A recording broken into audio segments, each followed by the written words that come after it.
Fala galera, estamos aqui para mais um podcast, o 3x2. E mais uma vez para dizer para vocês que aqui nós somos guiados pelos três, pelo Pai, pelo Filho, pelo Espírito Santo. E nós gostaríamos de trazer temas diversos aqui para vocês, temas muito atraentes, e isso que nós procuramos fazer. Então seja muito bem-vindo, pastor. Hoje nós temos aqui um argentino, nós não sabíamos até iniciar esse podcast, mas agora nós ficamos sabendo. Seja muito bem-vindo. O Lucas vai apresentar ele para vocês. Eu sou o Henrique Júnior e o Lucas Bloemer, estamos aqui para apresentar para vocês. Fala pessoal, tudo bem? Como é que vocês estão? Muita alegria estar aqui com vocês mais uma vez. E o currículo aqui é extenso, hein? Temos um pastor, escritor, pai, o homem é... brabo. Vamos lá.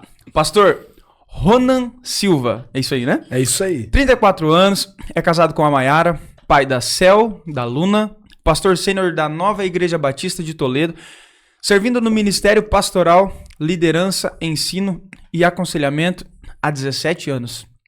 Servindo no Ministério desde muito jovem, voluntariamente, seguiu uma carreira na área comercial. No melhor momento da vida profissional, como executivo comercial de uma grande empresa, decidiu atender o chamado de Deus e deixar a carreira corporativa para servir em tempo integral como pastor.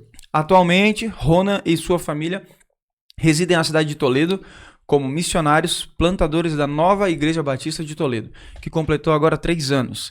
Ronan é autor de 2 livros, 5 chaves que destravam seu futuro e O Resgate da Família. O autor tem um chamado para compartilhar princípios profundos da Palavra de Deus de maneira simples e envolvente, mas que ao mesmo tempo confrontam e encorajam os leitores e ouvintes a tomarem decisões e a darem passos práticos em seus relacionamentos com Deus e seu propósito de vida. Recebam com muito carinho nosso amigo pastor Ronan. Rapaz, esses textinhos aí faz parecer a gente ser mais legal do que a gente é, né? Não, mas é uma benção. Inclusive eu gostaria de dizer que eu falei que eu gostaria de iniciar uma nova fase da minha vida de leitura, e ele já nos presenteou com esses livros maravilhosos. Você que também, assim como eu, gostaria de ler mais, já fica aí a dica de 2 livros maravilhosos para vocês. É isso aí, depois o pastor vai falar um pouco mais sobre eles, né? O que a gente quer saber, conta um pouquinho mais. O título já explica um pouco, né? Mas acho que é interessante o senhor compartilhar um pouquinho. Mas antes da gente começar, de fato, eu vou perguntar, temos muitas curiosidades para perguntar para o senhor. Inclusive essa história de ser argentino, né? Rapaz, quando ele fala senhor, parece que eu dou encurvada. Quer que eu chame de você? Parece que eu ganho mais uns 10 anos. Então, assim, você... Nós temos muitas perguntas para fazer para você. Mas antes disso, a gente tem que agradecer a galera que apoia esse projeto, que faz com que a gente consiga dar continuidade a ele. Né? Então vamos falar aqui, Mundial Auto Center, número 1 em amortecedores. Você que está precisando arrumar seu carro, na parte de balanceamento, alinhamento, pneus, freios, então passa lá na Mundial Auto Center, uma loja linda ali na... Auto Center mais bonita da região, Mundial Auto Center. Parece então, um você shopping. Precisa de alguma coisa, inclusive se precisar tomar um café, porque lá tem uma área de café excelente. Chique demais. Vai lá, arruma o seu carro, já fica esperando tomando um cafezinho. Ali na Senadora Tílio Fontana com a Piratini. Então passa lá e fala com o Serginho, que eu tenho certeza que você vai resolver os seus problemas lá também. E tem a pizza do Rafa, que nós já comentamos aqui em off. Boa demais. Sensacional. Para você que... Aí o nosso convidado conhece e já tá indicando para vocês. Boa Pode demais. Aprovado, comer a professor? pizza. Demais. Olha aí, então, quando você quiser uma pizza top, com os melhores ingredientes, massa, tudo sensacional, passa lá, liga lá no Rafa, pede a sua e para matar sua fome. Você que está assistindo esse podcast à noite, aproveita. Já não perde tempo, garante sua vai... janta aí.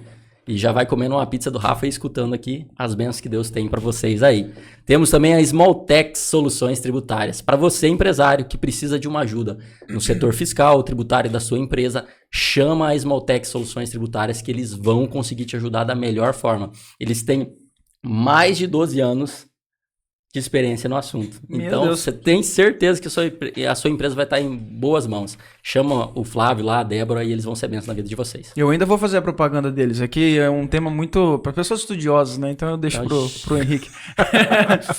Projeto Profilu foi criado para meninas de 4 a 12 anos. Quantos anos tem suas filhas, pastor? 4 e 2. Vai fazer 3 a segunda. Uma já pode participar.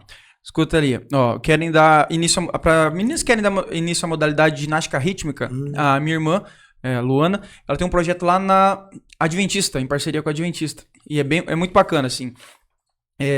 mistura de balé com ginástica, é sensacional. Então, para vocês, pais, mães que querem matricular suas filhas, entre em contato no número 4499901-3271. Você pode marcar uma aula experimental gratuita, que eu tenho certeza que sua filha vai gostar. Só pra ficar claro pro pessoal aí, não é aquela das pirofagia, de vira mortal e rolo confusão. Não, essa é aquele mais clássico, estilo balé. É uma coisa mais, né? E pra fechar, fala do nosso amigo Júnior aí, seu xará. Esse aqui falo com gosto. Olha só essas canecas maravilhosas que nós temos aqui, 3x2 podcast, e tem N tipos de produtos para brinde, para sua formatura, mais de 500 itens.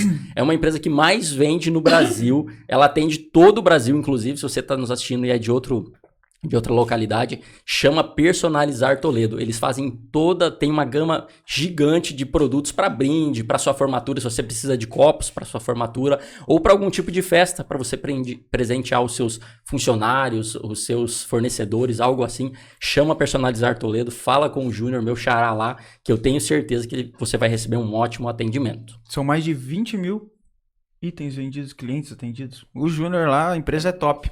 Galera, precisando, só falar com eles, tá bom? Então vamos começar? Bora lá.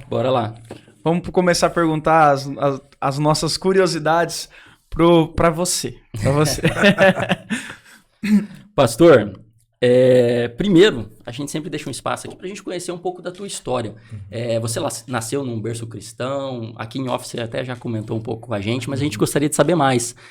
Quem é o Ronan Silva? De onde veio? Como foi a sua formação?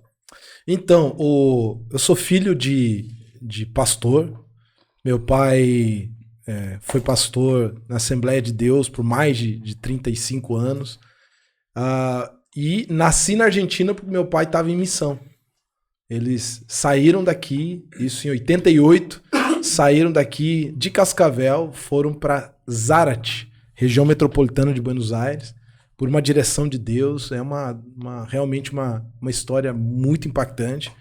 E chegaram lá e 89 eu nasci. Então nasci na Argentina no contexto missionário. Meus pais estavam lá fazendo missão. Um missionário de berço. Então. De berço.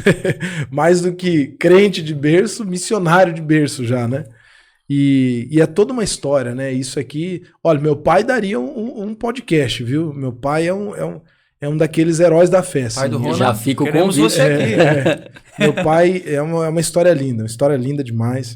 E ele lá na missão, meus pais, eu tenho 2 irmãos, o Paulinho, que tem 10 anos de diferença, na época ele tinha 10 anos de idade, quando eu nasci, a minha irmã, a do meio, a Hélida, e eu tive outro irmão que eu não conheci, que ele faleceu quando ele era antes de eu nascer, ele era o do meio, era o meu irmão Paulinho, o Robertson e a Hélida.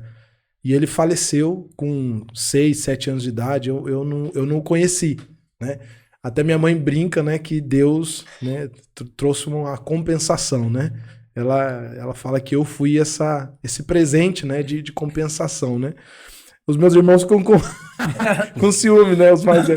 Mas a gente brinca, né? Deus é perfeito em tudo, né? E aí eu cresci nesse contexto missionário. Meus pais ficaram até o ano de 98 lá, então foram praticamente 10 anos na Argentina. E aí voltaram para o Brasil, aqui em Cascavel, né? Eu lembro muito bem, porque nós chegamos em maio, e eu ainda me adaptando, eu nem sabia o idioma, eu falava em castelhano, né? Então eu tava chegando no Brasil, meus pais evitavam falar muito em português lá, porque eles também estavam se adaptando à língua lá, então eu cresci, fui alfabetizado, tudo no idioma, né? E aí chegando aqui, eu lembro que foi perto da Copa do Mundo de 98. Quantos anos você tem? 31. Você vai lembrar mais ou menos. Também 7 anos você devia ter, não? Você devia ter 5. Eu lembro mais de 2002. 2002, né? Você lembra? Eu tinha 22. Eu tenho 22, Ele né? é mais... forçou um pouco. Brincadeira. Com aquela Copa de 98. Aí eu lembro muito bem, porque foi muito frustrante, né? E enfim, né? Ficou marcado. Eu tinha 9 anos, eu tava chegando no Brasil, vendo todos aqueles brasileiros. Enfim. E aí... cresci nesse contexto de igreja, não tem jeito, né? Toda a nossa família. eu cresci num ambiente de igreja imerso. Meu pai, pastor de congregação. Então, durante todo o tempo, como jovem, solteiro, até casar, convivendo com os meus pais, aonde meus pais eram transferidos, eu ia junto. Então, eu vivia aquela dinâmica de filho de pastor, de normalmente de igrejas assim, que fazem essas transferências, né? E era uma característica da Assembleia de Deus que meu pai pastoreava. Então, lá em Cascavel. E aí, tudo relacionado a esse mundo fez parte da minha vida, né? De bastidor, de igreja. Aí, eu vou dizer o seguinte, uma grande característica da Assembleia de Deus é a formação, né? Como as pessoas são bem formadas em alguns aspectos ministeriais. Música, por exemplo, né? É algo fundamental.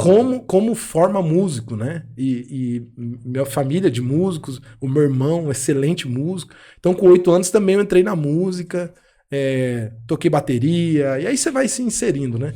Eu costumo brincar que na Assembleia, rapaz, ou você prega ou você toca, né?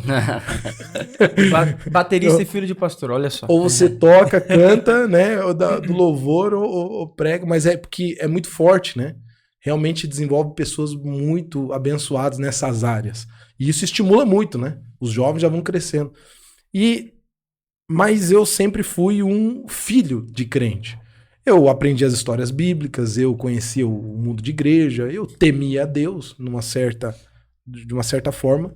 Mas na adolescência eu comecei a viver aquela vida dupla muito comum de filho de crente, que acredita que a vida espiritual dele é meio que transferência dos pais, né? Uhum. E eu me deparei com a religiosidade, né? Então eu ia na igreja, eu cumpria tudo que meus pais pediam para viver, todos aqueles princípios, enfim. Mas eu não tinha uma experiência com Deus, eu não tinha um encontro com Jesus, eu não sabia disso. Eu conhecia a Bíblia, Deus, as histórias bíblicas, tinha um temor, mas eu fui ter um encontro pessoal com Jesus com 15 anos de idade. E não foi em culto, não foi em alguma pregação. Eu fui impactado com um testemunho na escola. Eu tinha lá os meus 14 anos e uma menina nova chegou na escola, né, numa sala de uns amigos. E um dia eu fui na sala dos amigos pra gente se encontrar pra ir pro intervalo. Isso eu tinha uns 14 anos. E ela era nova, né? E aí, quando eu cheguei na sala, ela falou: e você também conhece Jesus, né? Eu nunca ouvi essa expressão saindo de um jovem. Pelo menos no meu contexto, a maioria, pelo menos das igrejas que eu passava, havia muito aquele filho de crente que não via a hora de dar 18 anos pra dar uma... Né? Eu tô falando da minha realidade, né?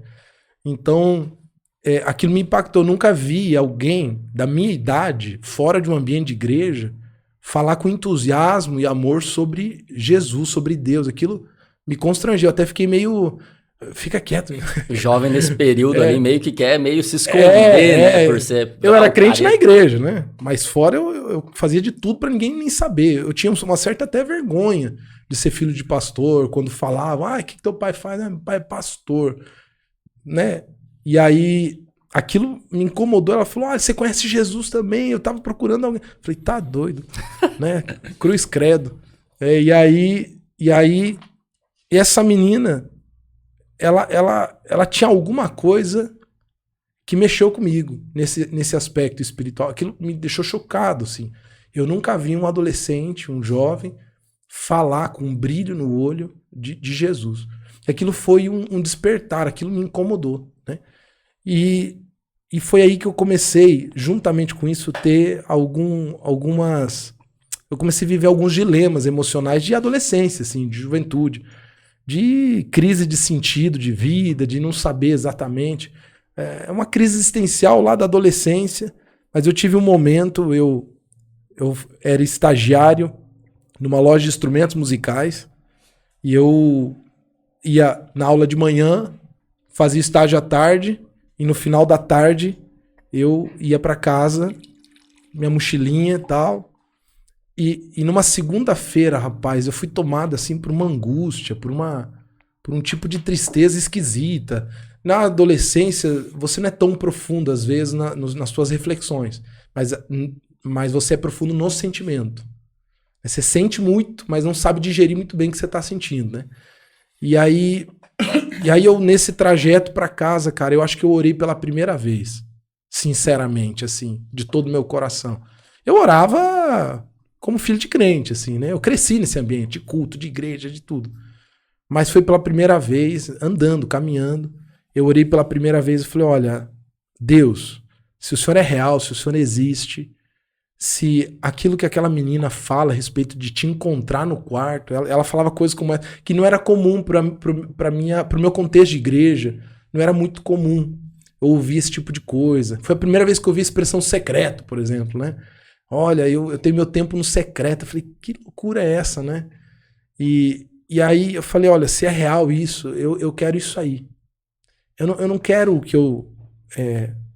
que às vezes eu via, que era um monte de gente na igreja, mas que sempre que tivesse oportunidade vivia uma vida diferente. Era o meu caso.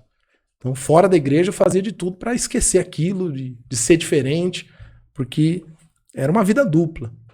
Eu falei, eu quero isso aí. Eu não sei o que é, eu quero conhecer Jesus, como ela diz que se encontra com ele. Umas coisas assim, né? E eu acho que eu senti aquilo pela primeira vez na minha vida. Quando eu cheguei em casa, eu joguei a mochila. Eu ia fazer 15 anos. Eu joguei a mochila, eu me ajoelhei em volta da cama, na beira da cama, e eu tive a experiência que transformou minha vida para sempre. Foi a primeira vez que eu fui invadido pela presença de Deus. Eu tive uma experiência com Jesus. Foi lá que eu não ouvi o plano da salvação. Eu não foi alguém, não tinha um fundo musical, não tinha alguém me explicando. Mas foi a coisa mais forte que eu senti na minha vida. E naquela experiência, eu não só entreguei minha vida a Cristo pela primeira vez, consciente. Eu senti um profundo arrependimento, um profundo constrangimento nos meus pecados, coisas que eu não tinha. E eu entreguei minha vida a Cristo, como também, naquele momento, eu tive convicção de chamado. Foi algo que não estou dizendo que vai ser com todo mundo, assim, mas foi comigo. Naquela hora eu sabia que minha vida ia ser para o reino de Deus. Eu nunca, nem desejava viver a vida que meus pais viviam. Mas naquela hora eu fui invadido por uma convicção de chamado. Eu sabia que a minha vida seria servir a Deus ministerialmente. Eu não tinha anseio e clareza exatamente do que eu faria. Mas é como se tudo que fosse de futuro não importasse. Eu só tinha convicção que eu serviria a Deus. E rapaz, a partir daí, cara, 15 anos, eu me joguei de cabeça no ministério. A palavra de Deus, livro, leitura, eu fiquei fominha. E aí eu comecei a servir de todo o meu coração. E essa escola, a Assembleia de Deus foi minha escola. Uhum. Foi minha escola. Com 15 anos.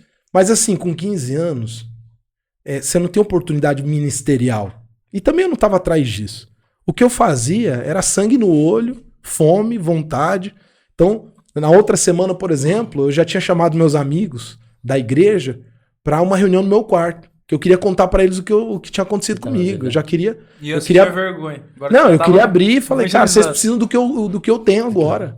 Mas é engraçado você falando isso, me veio algo à memória aqui, que Deus ele faz isso, ele tem alguns particulares, porque quando eu fiquei um tempo afastado da igreja também, e com 21 para 22 anos também eu voltei para a igreja, e assim, não foi a mensagem, não foi o culto em si, mas foi uma palavra que o pastor, inclusive eu vou falar aqui, eu acho que eu nunca contei isso para ninguém, uma palavra que o pastor falou no final, que moveu algo dentro de mim. Assim como você falou que aquela menina te moveu, eu me lembro que, assim, claro, a mensagem inteira falou comigo demais, e me trouxe de volta. Ele ministrou a respeito de Sansão, né, do que ele estava vivendo e tudo mais. Mas a hora que eu fui para frente, me entregar novamente para Jesus, o pastor nunca tinha me visto, não me conhecia. Pastor Rafael Raine, que é meu amigo até hoje, né, meu pastor, inclusive. Ele olhou para mim e falou assim, eu não te conheço, você tá aceitando Jesus aqui, mas eu quero ser seu amigo. Ele nunca tinha me visto. E naquele momento da minha vida, eu tava vivendo um momento assim, que eu tinha muitos amigos, mas eu tinha um vazio dentro de mim, que eu sabia que precisava ser preenchido de novo. E assim, ele falando aquilo, eu me lembro que eu fiquei a semana inteira lembrando disso na minha cabeça. O Senhor martelando, eu quero ser seu amigo, eu quero ser seu amigo. Não era ele que estava falando aquilo. era Jesus me dizendo, não, Olha aí. você tem um amigo. E aquilo me marcou demais. E aquilo que me trouxe de volta, que me resgatou. E Deus, ele tem isso, né? Assim como ele agiu na vida daquela menina. Usa algo sutil isso. Ou aparentemente simples, né? Às vezes as pessoas acham que vai ser uma transformação. Não, foi uma palavra que ele soltou. Quero ser seu amigo. Aquilo ficou a semana inteira me martelando. Assim como ficou em você, da menina. Me martelando. E de lá pra cá, eu posso dizer que eu tenho um amigo, que é o pastor Rafael Raine, mas que Jesus voltou a ser meu amigo. E aquele vazio foi preenchido, porque eu tinha muitos amigos na escola, ia pra festa, eu tinha muitos amigos, realmente. Mas onde estavam esses amigos no momento que eu precisava? Não tinha, né? E o vazio foi preenchido quando eu conheci Jesus. Eu não sei porque eu tô falando isso aqui, mas provavelmente porque às vezes tem alguém nos assistindo que acha que assim, eu preciso de alguma coisa porque eu tô sentindo esse vazio, eu tô sentindo essa necessidade. E essa necessidade é Jesus. Ele quer ser seu amigo, ele quer entrar dentro do teu coração. Se você der espaço para ele, ele vai invadir o seu coração e vai preencher isso que tá faltando. Amém. É isso mesmo, né? O 3x2 é justamente para isso, né? Você falou, não sei porque eu tô falando. Não, mas é para isso mesmo. Né? Nós iniciamos esse projeto justamente com esse intuito, que é contar as experiências, tanto dos nossos convidados como as nossas mesmo, né? De transformação de vida, daquilo que Deus fez através do momento que a gente aceitou, ou que voltamos, né? Que eu também, assim como ele, também estive afastado por um tempo. E a gente, quando volta, esse vazio que ele falou, não tem nada, né? Você pode ter muitos amigos, você pode ter dinheiro, você pode ter status, fama, seja lá o que for. Mas não vai ser sempre vazio. Vai ser sempre raso, né? Exato. Profundidade é só com Cristo mesmo. Não tem e eu tinha isso aí. Eu tenho um temperamento melancólico. E eu me confundia porque eu aprendi a ser relacional, né? Eu não sei se é um pouco da vida dos pais, que é sempre de filho de pastor, sempre tem gente em casa, você aprende, filho de pastor, você tá o tempo todo com alguém, falando. Então eu era alguém que conversava, eu era alguém que tinha muito relacionamento, muito amigo e tal, mas a minha vida íntima, ela era meia não só solitária, era meio triste. Eu era um pouco diferente nesse sentido. E foi nessa melancolia que eu senti exatamente isso, né? Um desejo por algo real, verdadeiro, que preenchesse. Foi assim que foi o meu encontro com Jesus.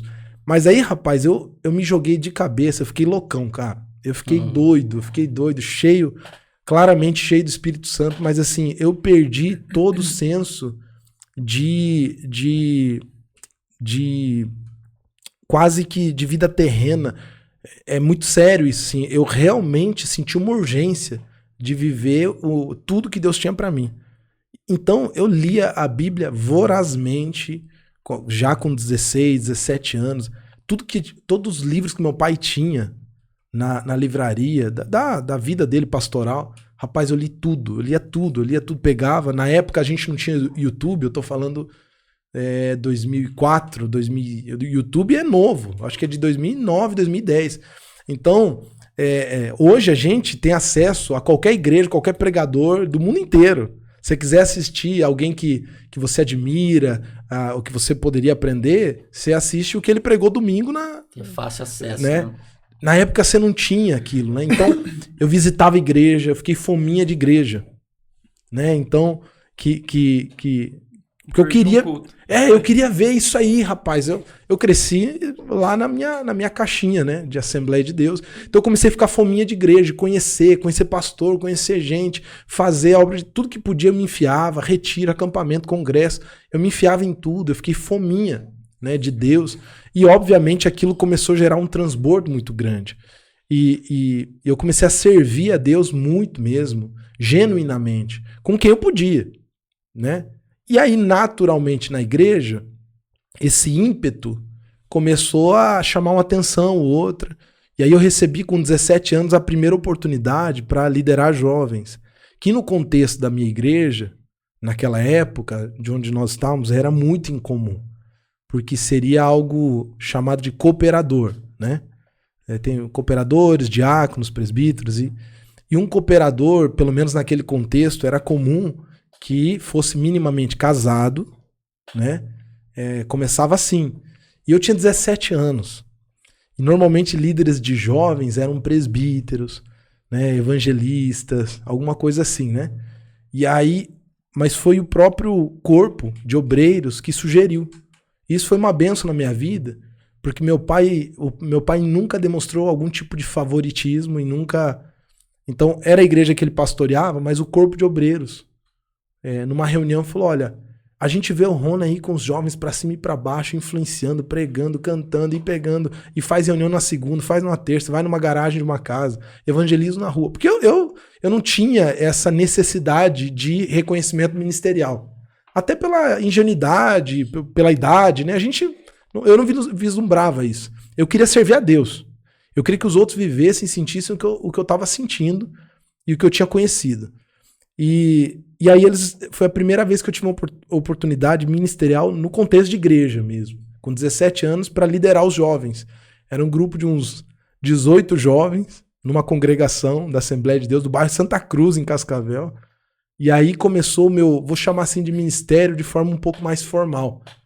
Né? Eu fui inserido num corpo de ministérios, aí você começa a participar dentro do contexto de igreja, como líder. E eu era muito jovem, cara. Eu fico pensando, hoje, eu acho que eu não faria isso. Comigo mesmo, né? Me olhando, né?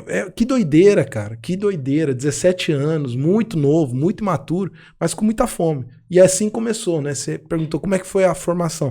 Aí nisso eu tive a oportunidade de estudar teologia. Aí entra a faculdade, eu comecei a faculdade de Direito. Mas o que eu vivia no drama, no meu coração, sempre foi esse. Eu não era muito interessado em o que daria da minha vida profissional. Eu não tinha muito essa ambição. Eu queria servir a Deus, cara. E isso foi, inclusive, um problema na minha vida. Porque o meu foco era tão grande que quando você chega a 20 e poucos anos, namoro, casamento, você tem necessidades materiais de um homem. Paulo diz, né? Aquele que casa cuida das coisas deste mundo. Você precisa se preocupar, né? E aí vem o desafio do coração dividido. Você tá num trabalho lá, profissional, honesto, digno, mas teu coração, cara, meu Deus, eu poderia estar fazendo isso, fazendo aquilo. Eu não sei se vocês já sentiram algo parecido, né? Esse é o grande dilema do chamado, né? Mas por um tempo foi. E aí foi a minha trajetória. Servindo a Deus ministerial, eu nunca parei. Mas eu tive esses dilemas. Então, por exemplo, com 23 anos eu casei, tinha 23 anos, e eu sempre levando tropeços na vida profissional. Sempre as coisas não fluindo, né? E parecia que, rapaz, não sabia o que dava, cara. Eu ia numa empresa, começava a trabalhar, trabalhava bem pra caramba. De repente a empresa não era muito boa, de repente quebrava, de repente acontecia alguma coisa. Eu falei, caramba, será que isso vai sempre ser um espinho na carne na minha vida? Porque recém-casado e com necessidades, e com 23 anos, eu tinha menos de um ano de casado, eu tava fluindo muito bem na área comercial já. Como vendedor, depois como supervisor, e eu já tinha assumido alguma oportunidade de gerência de vendas. Eu passei num processo seletivo bem difícil, de uma empresa, não sei se pode falar a marca, né? Pode. Mas eu passei num processo seletivo bem difícil da Unimed Cascavel para uma vaga que eu nem tinha todos os requisitos técnicos. Mas eu recebi essa oportunidade e aquilo veio assim no momento da minha vida de providência, porque de repente eu comecei a ter um sustento, uma provisão muito boa, que eu imaginaria demorar anos, um reconhecimento profissional, e fui inserido em um tipo de realidade profissional que me fez crescer demais, como executivo, como na área comercial. Eu sempre fazendo ministério. Mas aquilo me fez crescer demais profissionalmente, na habilidade de gestão, de liderança. Então, eu fiquei quase 5 anos lá, gerenciando todas as frentes comerciais e aprendendo gestão de alto nível.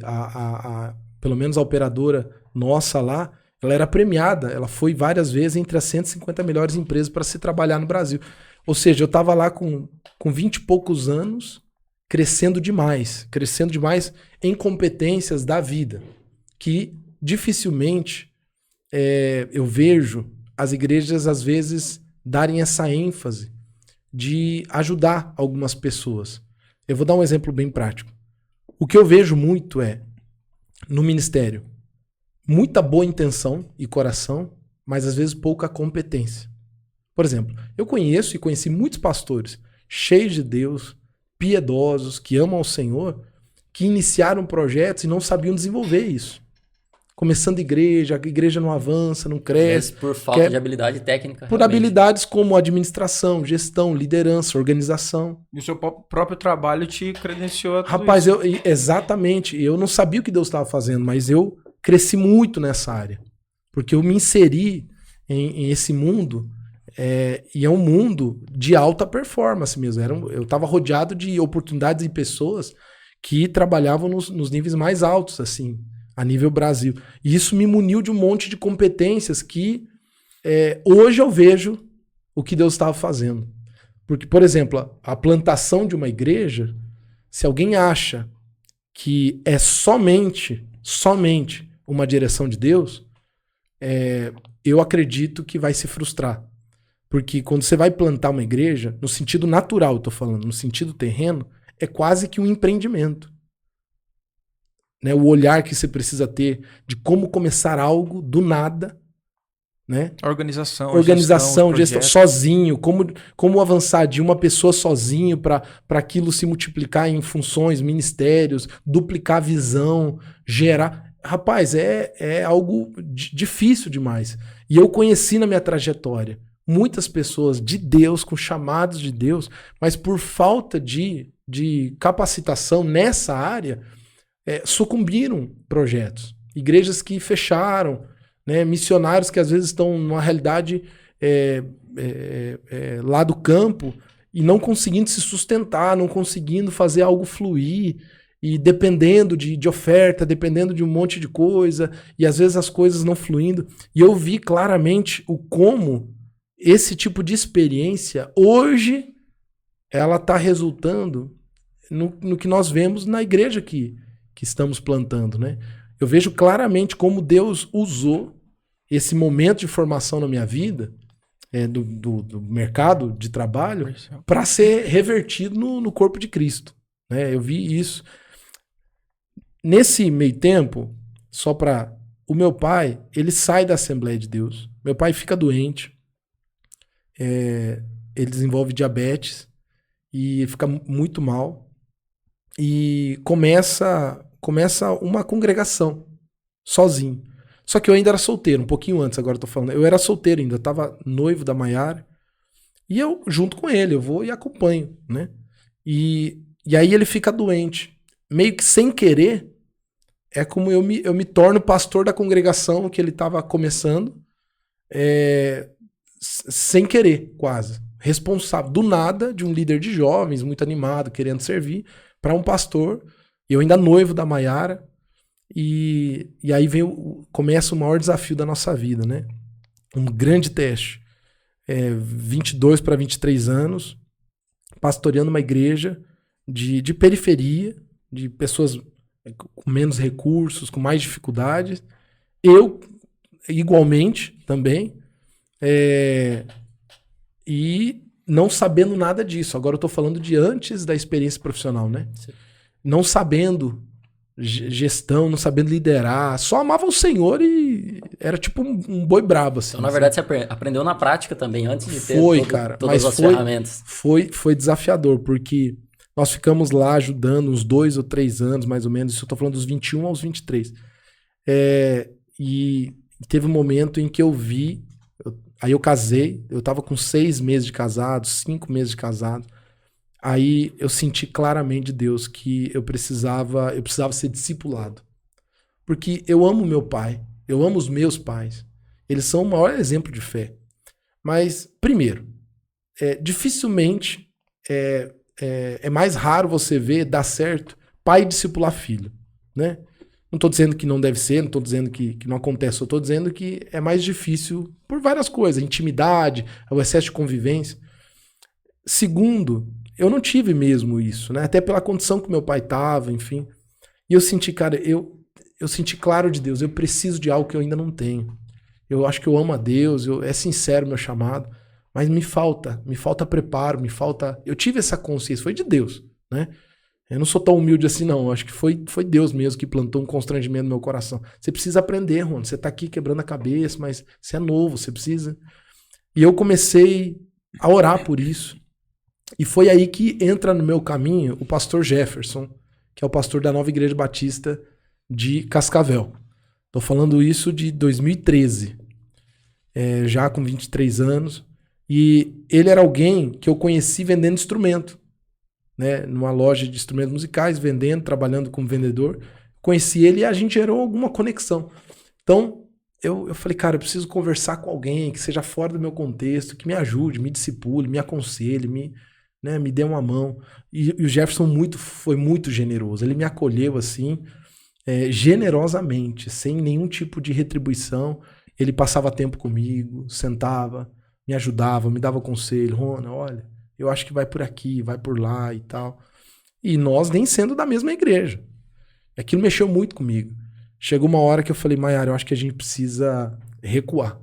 A gente precisa deixar essa igreja aqui. Meu pai começou, a gente fala, pai, ó, não dá pra nós e nós precisamos de ser ajudados. Eu tinha 23 anos, 6 meses de casado. Nós fizemos um tempo de oração, de direção de Deus, aquilo ficou claro. Deixamos, entregamos, avisamos as pessoas. Era um grupo de 30, 40 pessoas.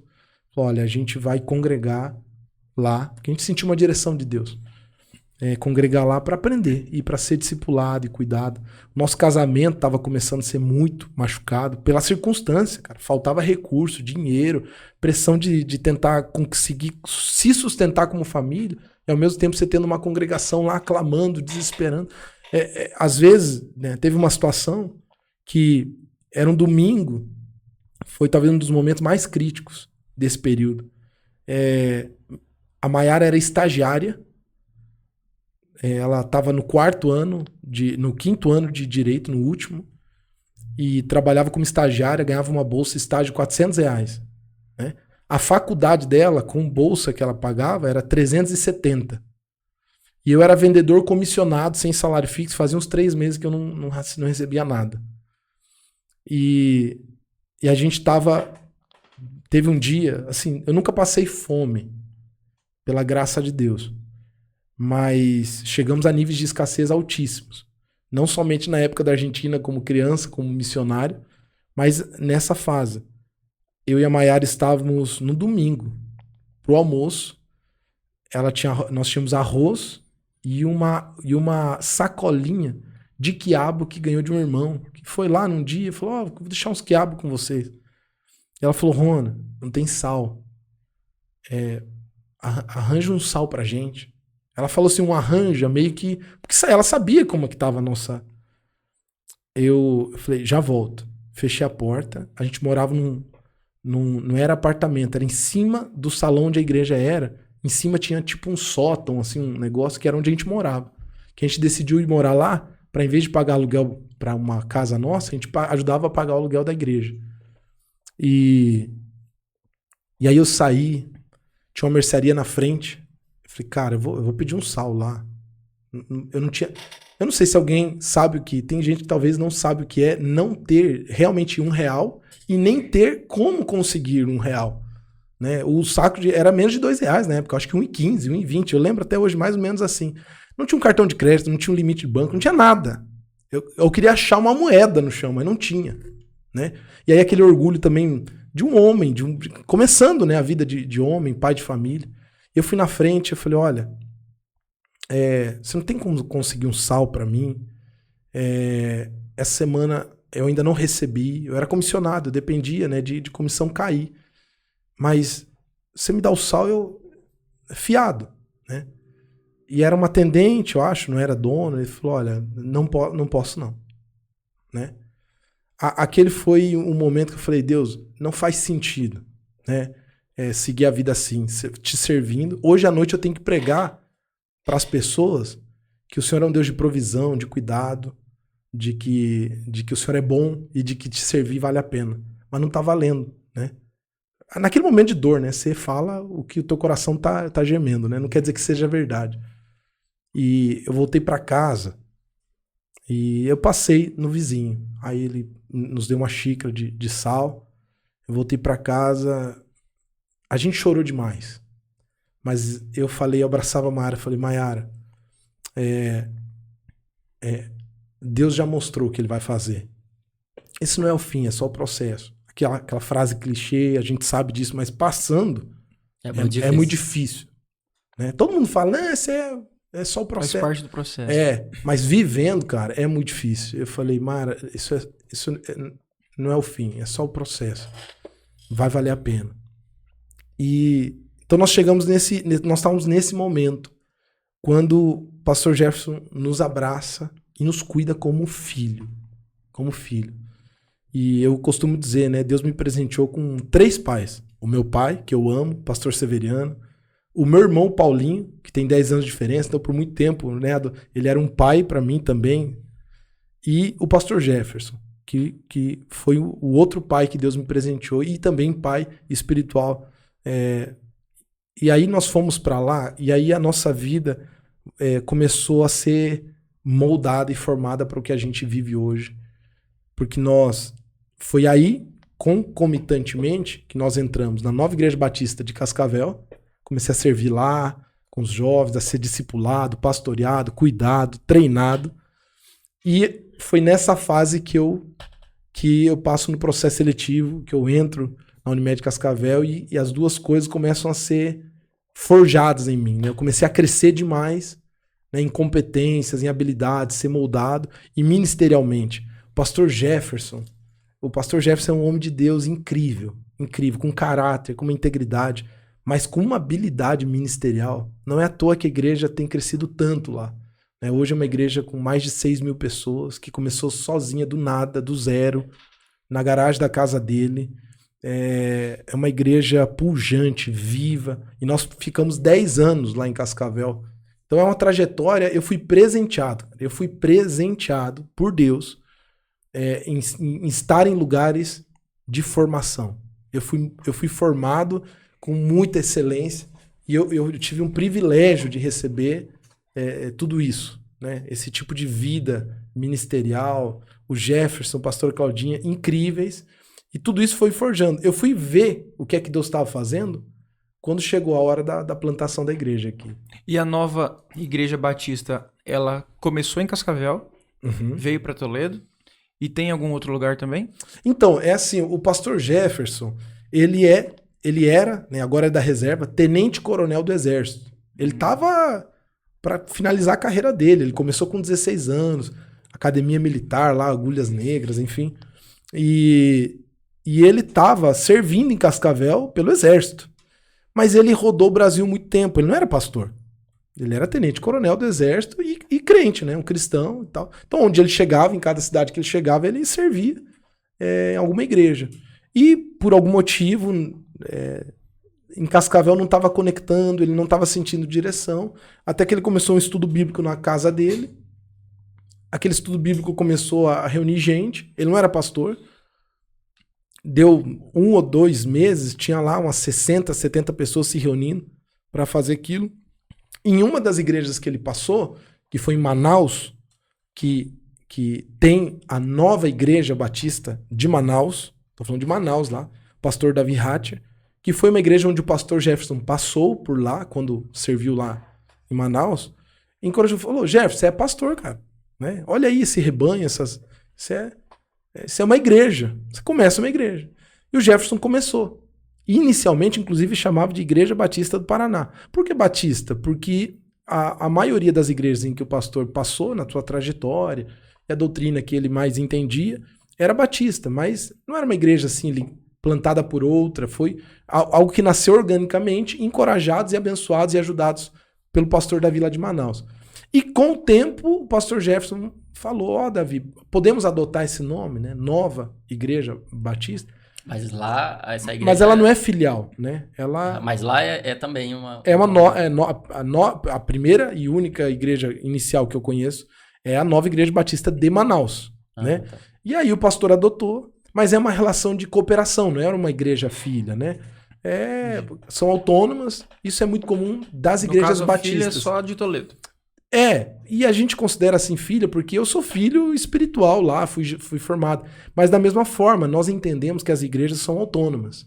E elas têm uma direção apostólica para a localidade. Então, a nossa igreja, ela é autônoma de Cascavel. A gente tem uma relação de discipulado, de cuidado, de pastoreio, mas ela não é uma filial, né? Ela não é uma congregação de Cascavel, né? Entendi. A gente tem o que nos liga não é um estatuto, um papel, é a relação, o amor, né? A aliança que nós temos, eu e o pastor, e a gente caminha juntos, né?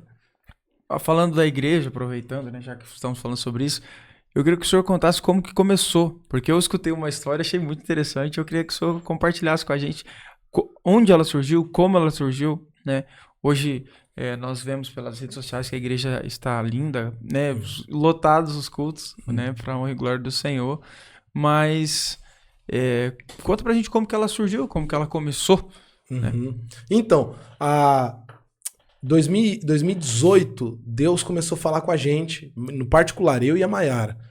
Falou, Rona, eu senti claramente essa direção que a igreja em Cascavel não seria o nosso fim.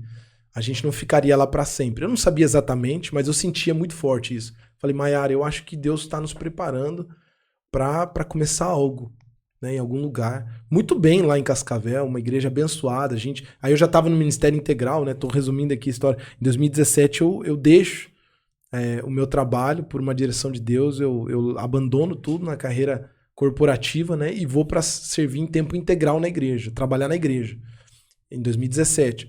E aí eu lá feliz, ministério, tudo funcionando, eu senti isso. Falei, caramba, eu acho que Deus aqui não sei quando, nem sei como. Isso em 2018. Mas enfim, passam-se os anos. Nós estávamos foi em outubro de 2020 isso. Deus fala comigo numa experiência bem simples, dessas que a gente estava comentando aqui. Nós estávamos numa reunião de pastores no meio da pandemia. E a nossa igreja, pela graça de Deus, estava passando bem por esse período, que foi muito difícil para igrejas, né? Muitas igrejas no Brasil inteiro fechando. Porque o comum, né, das igrejas é ter esse sustento por ofertas, contribuições, sem cultos, isso. Então muitas foram muito impactadas. A nossa, pela graça de Deus, não estava sofrendo isso. E a gente estava orando pelas igrejas. Numa reunião de pastores, o pastor falou, olha, vamos orar por muitas igrejas menores, talvez sem apoio, sem suporte, sem estrutura, estão fechando. Pastores que estão aí sozinhos. E foi, não sei se vocês lembram, ouviram falar, dentro do meio evangélico, essa informação ela sempre se falava, né? Pastores passando por momentos muito difíceis lá, de depressão, o índice de suicídio aumentando, né? E o desamparo, enfim, né? E a gente orando. Aí o pastor começou a citar cidades daqui de perto. Falou, olha, cidades menores, que às vezes tem igrejas menores, vamos orar. E ele começou a citar, e a gente orando e tal. E na hora que ele cita Toledo, eu acho que eu tinha vindo para Toledo uma vez na minha vida aqui. E olha que nós estamos do ladinho, né? Acho que eu tinha vindo uma vez na minha vida aqui, mas eu não tinha nenhuma relação com Toledo. Na hora que ele cita Toledo, Deus fala comigo. De uma forma, assim, muito pontual e única, como poucas vezes na minha vida. Eu senti muito forte no meu coração. Deus dizendo, Rona, eu quero você disponível para Toledo, para essa cidade. E eu termino aquele momento de reunião, eu chamo o pastor na hora e falei, pastor, eu acho que Deus falou comigo hoje. Algo muito específico. Ele falou, o que foi? Eu acho que eu tenho que me colocar à disposição a Deus para ir para Toledo, plantar uma igreja. Nós estávamos no meio da pandemia. Aí ele sorriu assim e falou, Rona, vou te contar uma coisa. Há 2 semanas atrás, eu estava com a Claudinha, no momento de lazer, de descanso nosso, e do nada, Deus fala comigo que você iria para Toledo. Aí eu falei para a Claudinha, né, esposa dele, e aí ela falou, nossa, que legal, então vamos falar com eles, se eles sentem também isso, pra gente, vamos já agilizar. Aí ele falou, não, se for de Deus, que Deus fale com ele. Porque conhecendo o Rona como eu conheço, se a gente propõe um desafio, ele vai. mas tem que ser dele, tem que ser de Deus. Rapaz, naquela hora a gente chorava, se abraçou, e eu falei, acabou, cara, eu preciso ir. Na hora, cheguei em casa, falei, olha... Confirmação tava não, lá. eu falei, ó, eu não falei com a Maiara, normalmente coisas assim, mas eu até vou conversar com ela. Cheguei em casa, a Maiara foi sempre uma parceirona demais, e ela disse, Rony, se Deus falou, bora, já. Era outubro de 2020. Nós tínhamos alguns compromissos de ministério que a gente tinha, falou, ó, vamos deixar tudo certo aqui, dezembro, terminou o ano, a gente vira a chave e agora a nossa vida é Toledo. Foi assim. E aí o que acontece? Nós saímos de férias que já estava planejada, entre Natal e Ano Novo lá, e eu falei, Maiara, quando a gente voltar, nós vamos virar a chave do nosso coração. Cascavel não é mais a nossa cidade. Porque nós tínhamos um entendimento seguinte, é como eu acredito, não quer dizer que quem faz diferente está errado. Nós sentimos uma direção que eu precisava plantar o meu coração aqui. E não, uma tentativa, vamos lá com um grupo. Não. Eu falei, cara, aquilo tem que ser a minha cidade e nós vamos começar organicamente. Até no começo o pastor falou, assim, né, nos primeiros esboços, Rona, você quer vamos levantar uma equipe, alguma, né, porque a cidade é perto, né, vamos levantar um corpo inicial, algumas pessoas para começar, um ponto de culto, alguma coisa assim, né, e eu falei, pastor, eu preciso me mudar e ficar lá, e evangelizar, um por um, começar organicamente, nós queremos ser uma igreja orgânica e não uma espécie de extensão, aquilo caiu também no coração dele, falou, Rony, então vai na fé, e o que aconteceu foi o seguinte, a igreja orou por nós, nos enviou, nos abençoou, e tchau. Fomos embora. Sem. Como é que foi? Dia 2 de janeiro, pisamos em Cascavel, chegando de férias, eu falei, Maiara, era um sábado, se eu não me engano. Maiara, segunda-feira a gente vai para Toledo achar uma casa, já viramos a chave. Enfim.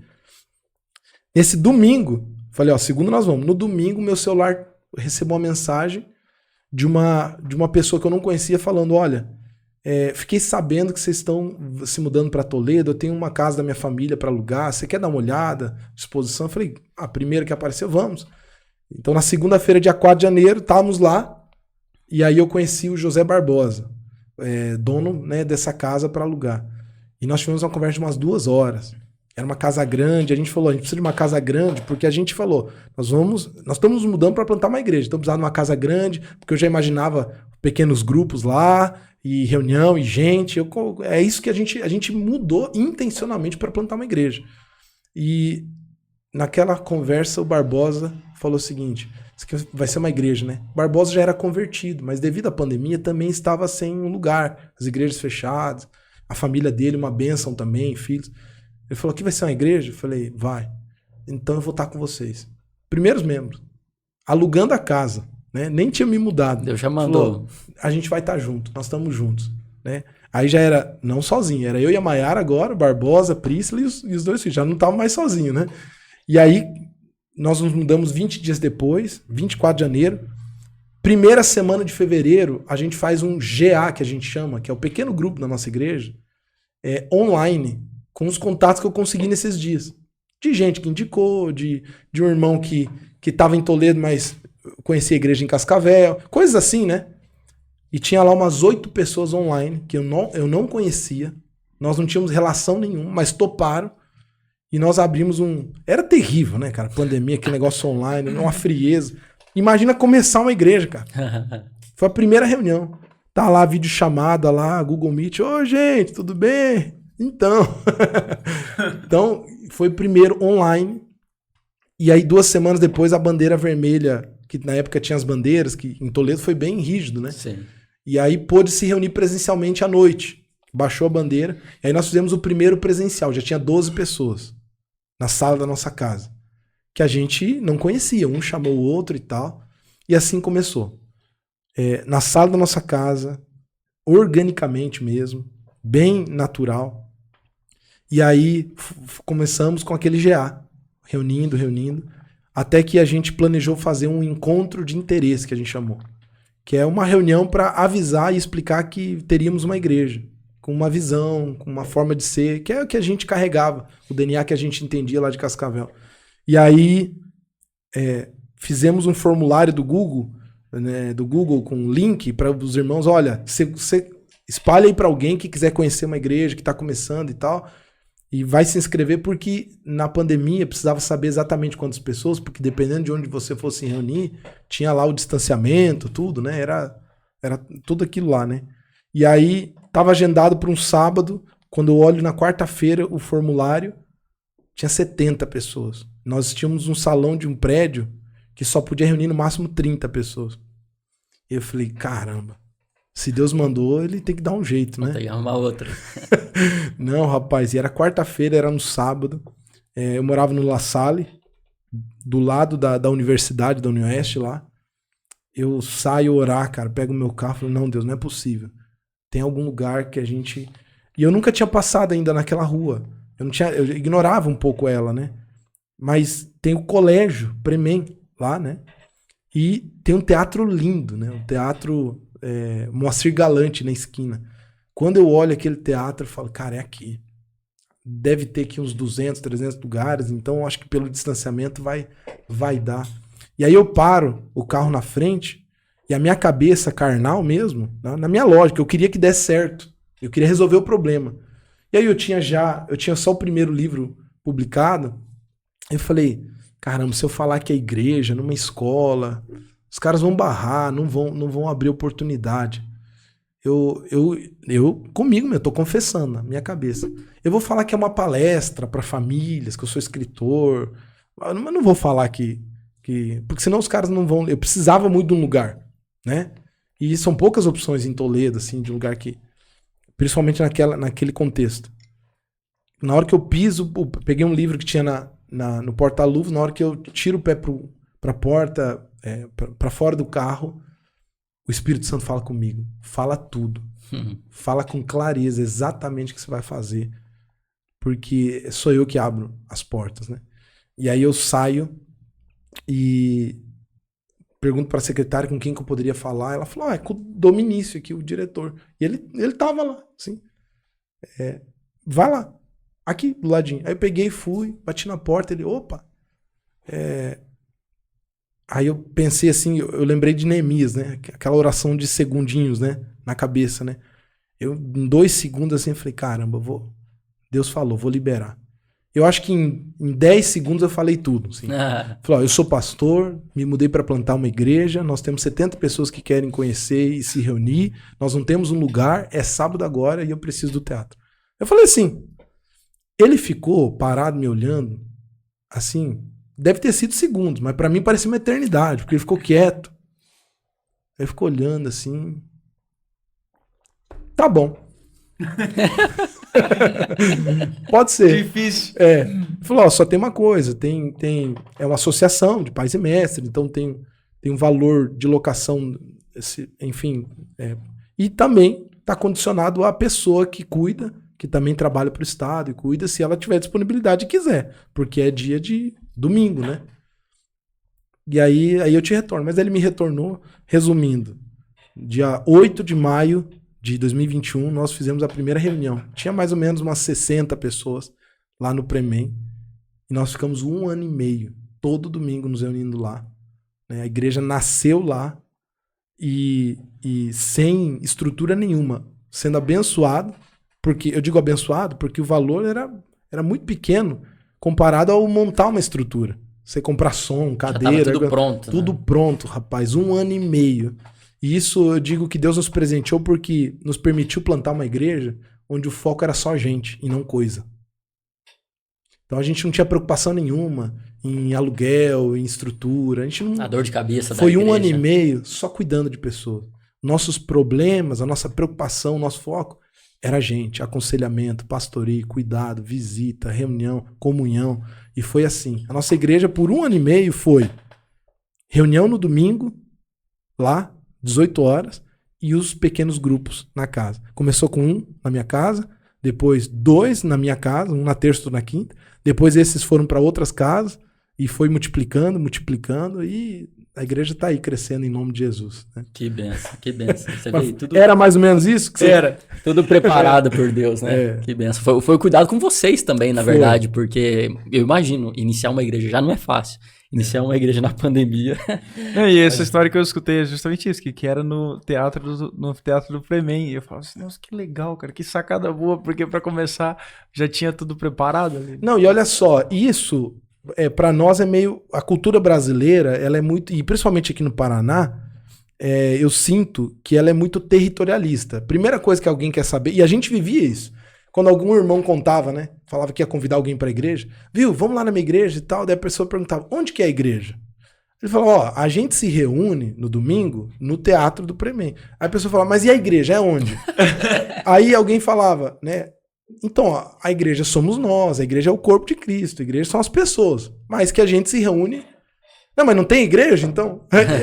O povo queria um prédio, um lugar. E isso é muito do brasileiro, mas principalmente o paranaense. Você vê que pelas culturas de igreja é muito... Primeira coisa que você arranja é o lugar. E aí depois é que você vai ver aí as pessoas e evangelizar e tal.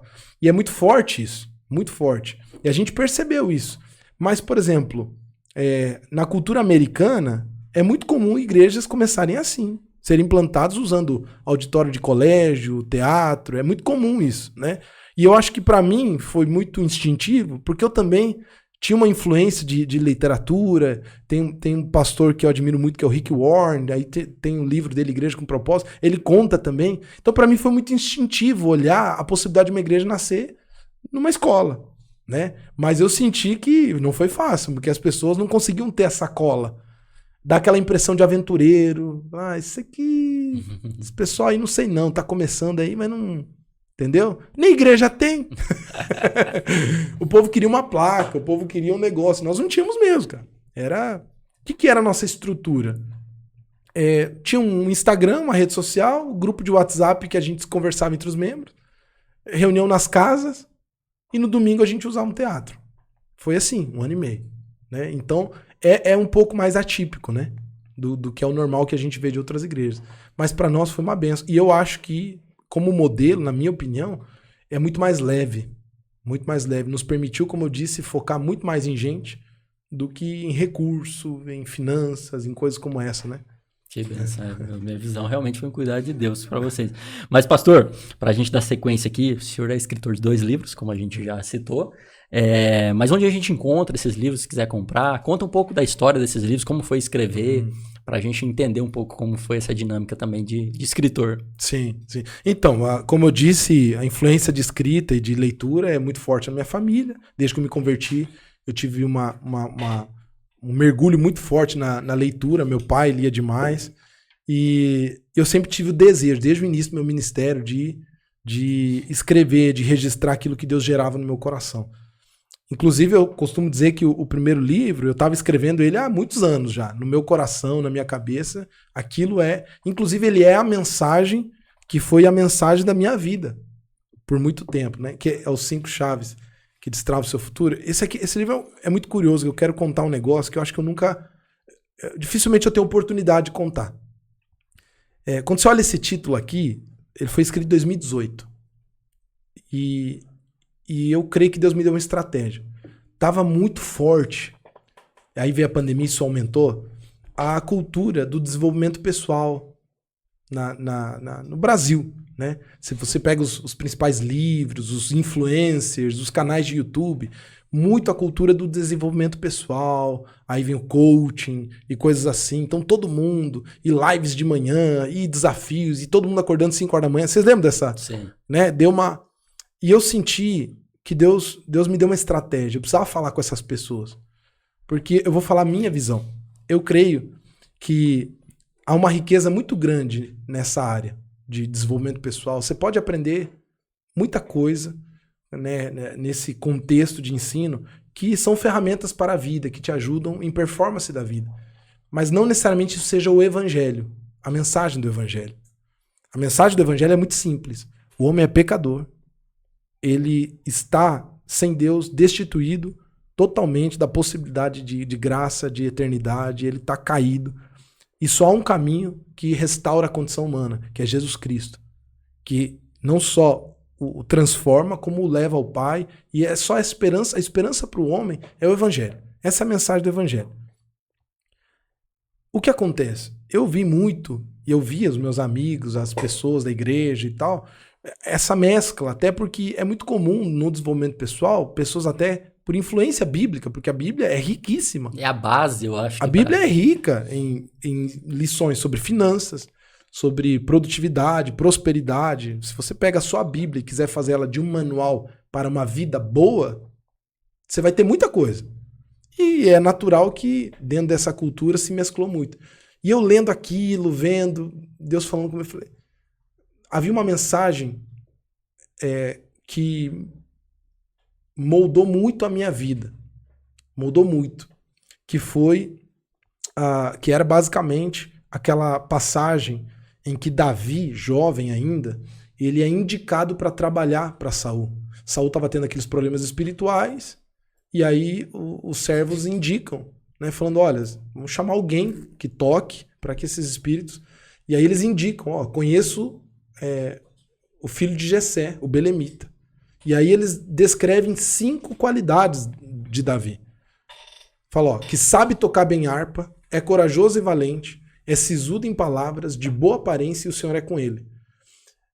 Essa mensagem alcançou meu coração muito jovem. Eu entendi que, olha, cada uma dessas características eram virtudes que Davi tinha, que fizeram com que ele fosse indicado.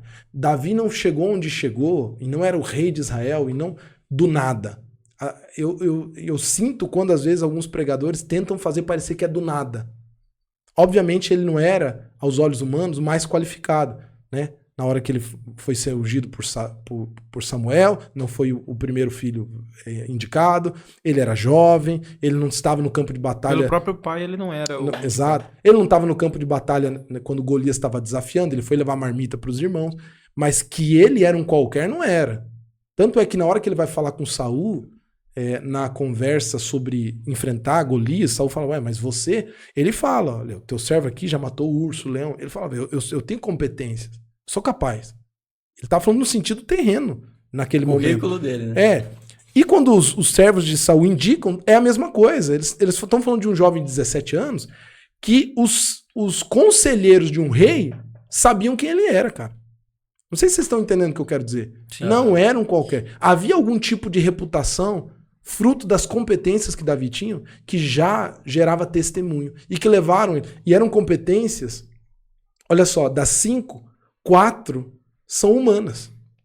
E uma é totalmente espiritual. No sentido de dependência total de Deus. Sabe tocar bem harpa, excelência. Ele era excelente. E você vê isso na trajetória de Davi inteira. Excelência, diligente. Tudo que ele fazia bem. Era dedicado demais, comprometido. Chatão, né? Corajoso e valente. Virtude emocional. Virtude de ousadia, de coragem, de valentia. Sabe falar bem. Comunicação assertiva. Sabia falar, se comunicar, usar suas palavras. De boa aparência. Havia algo na vida de Davi que era nítido, esse cuidado com ele, né? Como ele era. E por último, e o Senhor é com ele. Essa é a chave de tudo, né? E eu, durante a minha vida, quando eu fui alcançado por essa mensagem, com uns 18 anos, eu falei, Deus, eu vou testar, desenvolver o que Davi tinha. Isso com 18 anos. Eu falei, Senhor, eu quero ser excelente em tudo que eu fizer. Eu quero desenvolver coragem e ousadia e valentia. Eu quero aprender a falar e me comunicar direito. E eu comecei a desenvolver isso, e eu vi o resultado disso na minha vida, mas mais do que isso, eu fui conhecer a palavra profundamente, eu fui estudar. E você vê como cada uma dessas 5 virtudes estão permeadas na Bíblia inteira. Aonde eu quero chegar? Eu olhei para isso, aí nós estamos em 2018, naquele contexto, eu falei, caramba, eu vou me enfiar. Eu vou me enfiar de agente secreto, porque olha o título, 5 chaves que destravam o seu futuro. Não parece meio clichê daqueles é ou não é? É ou não é? E foi isso, cara. Eu falei, eu vou me enfiar, olha, descubra os segredos para viver definitivamente o propósito de Deus para sua vida. E eu vou me enfiar e a pessoa acha que é um livro para ela se desenvolver. Tipo, e ela vai. ajuda. E ela vai. Porque realmente, as 4 primeiras chaves vai abençoar quem crê em Deus, quem não crê em Deus, quem com fé, sem fé. Mas a última é o segredo, que é a presença de Deus na sua vida. E aí eu prego o evangelho. Só há um caminho para ter a presença de Deus na sua vida, que é arrependimento, confissão, entrega da vida a Cristo, ser cheio do Espírito Santo.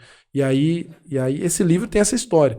E, rapaz, abençoou demais. Ele foi escrito em 3 meses, porque ele já estava sendo gerado no meu coração há tanto tempo, que foi assim, ó, né? E foi uma benção. E o segundo, Resgate da Família, ele nasceu no primeiro ano de igreja. Nós começando a plantar a igreja, né? Começando a tudo aquilo, o maior desafio pastoral brotou. Qual que vocês acham que é? Família, cara. Separação, divórcio, problemas conjugais. E assim, no momento da pandemia foi o que muito aconteceu, Irmão porque do céu. tinha muito homem e muita mulher que não conviviam juntos. Na pandemia Aí estava descobriram dentro de o que era conviver com o outro, né? E, rapaz, eu vivi isso na pele. Isso que você tá falando, nós vivemos na pele de ver o impacto das pessoas vendo que estavam se encontrando com um cônjuge que talvez eles não amavam mais. Ou que estavam distantes, ou que tinham perdido. Aí você é obrigado a voltar a conviver. Aí explodiu um monte de problema e tal. E aí plantando igreja, cuidando daquelas pessoas, eu via coisas óbvias, que era ignorância, que eles desconheciam, algumas. Os papéis, eu percebi que muitos casamentos, as pessoas, né, desconhecem conceitos simples de quem eles devem ser na relação. O homem não sabe ser homem, a mulher não sabe ser mulher. O papel dos filhos os filhos viraram pequenos imperadores dentro da sua casa. E é tudo uma mandando bagunça, mais que cara. os pais, Mandando né? mais. E aí, o conceito de papéis, todos invertidos. Conceitos básicos de saúde espiritual para um casamento, como aliança, honra, respeito. Os maiores destruidores de uma família, orgulho, egoísmo, negligência. Então, eu compilei tudo isso do que eu estava vendo, que estava transformando a vida nos aconselhamentos. Né? Aconselhando, ajudando, pastoreando. E aí, falei, cara, eu preciso compilar isso como um pequeno manual de resgate para aqueles que estão perdendo a sua casa ou que talvez nem sabem. Né? E aí surgiu o Resgate da Família. Foi o segundo livro e a gente tem testemunhos incríveis do que Deus está fazendo. E quem quiser adquirir esses livros, onde que consegue? Então, ó, eu com a igreja, cara, eu desfoquei tanto que a gente tinha até online, mas hoje tá na livraria da igreja, né? Na livraria da igreja, em Cascavel também tem. Mas pode mandar direct. Onde que fica a igreja, pastor? Na Protássio Alves 277, do lado da Academia Eleven, onde você treina. Aí fica fácil. Tô fazendo propaganda da academia. Isso aí, depois academia, né? Entre em contato aí com o pastor. Ou manda direct aí no Instagram. Aí. Manda uma oferta lá pra igreja, que essa propaganda aqui, né, pastor? Então, quem quiser adquirir o livro, é só passar lá na igreja. Na livraria da igreja. Na livraria da igreja que vai encontrar. O Resgate da Família e 5 chaves que destravam o seu futuro. Isso aí. Pastor, responde uma coisa aqui pra gente. Talvez pode ser um pouco polêmica essa pergunta, mas acho que não. Na sua opinião, qual é o maior problema da nossa juventude hoje? Vamos dizer mais no meio cristão. Qual que é o maior problema? Porque nós vemos muitas coisas acontecendo, né? E eu acho que a juventude, vamos dizer assim, os jovens, eu acho que está diretamente ligado pode estar diretamente ligado ao crescimento da igreja. Né? Nós costumamos dizer assim que essa geração tem muito a fazer e pode fazer muito. Né? Mas pelo que o senhor vê, pelo que o senhor vivenciou nesses últimos anos, também lá em Cascavel, qual que é a maior dificuldade, qual que é o maior problema, ou talvez a maior... Vamos dizer assim, onde que a juventude tem deixado mais a desejar e o que ela pode fazer para impactar o máximo possível essa geração? Nós pastoreamos jovens e adolescentes por quase 13 anos. Eu e a Mayara sempre envolvidos. A gente se conheceu no ministério com jovens e a gente serviu basicamente a maior parte do nosso tempo de formação praticamente com jovens e adolescentes. Né? Foi o nosso principal ministério. E eu tive a oportunidade... E eu acho que vocês também, um pouco, que é um fenômeno que está acontecendo. a transição geracional está cada vez mais curta, né? Então, o que os antropólogos falam, né? Nós temos as gerações, né? Tem lá a geração Baby Boomers, tem a geração X, depois geração Y, geração... Antes, uma geração, às vezes, demorava 20, 30 anos para sentir essa transição, de que mudou, né? Essa mudança geracional agora, ela é curta. Nós estamos falando, talvez, de 5 anos, é uma geração diferente. Uma mente diferente, com um perfil diferente, tá cada vez mais. Então, eu vivi, né, como jovem, como líder de jovem, pastoreei já o que eu posso identificar já umas 3 gerações.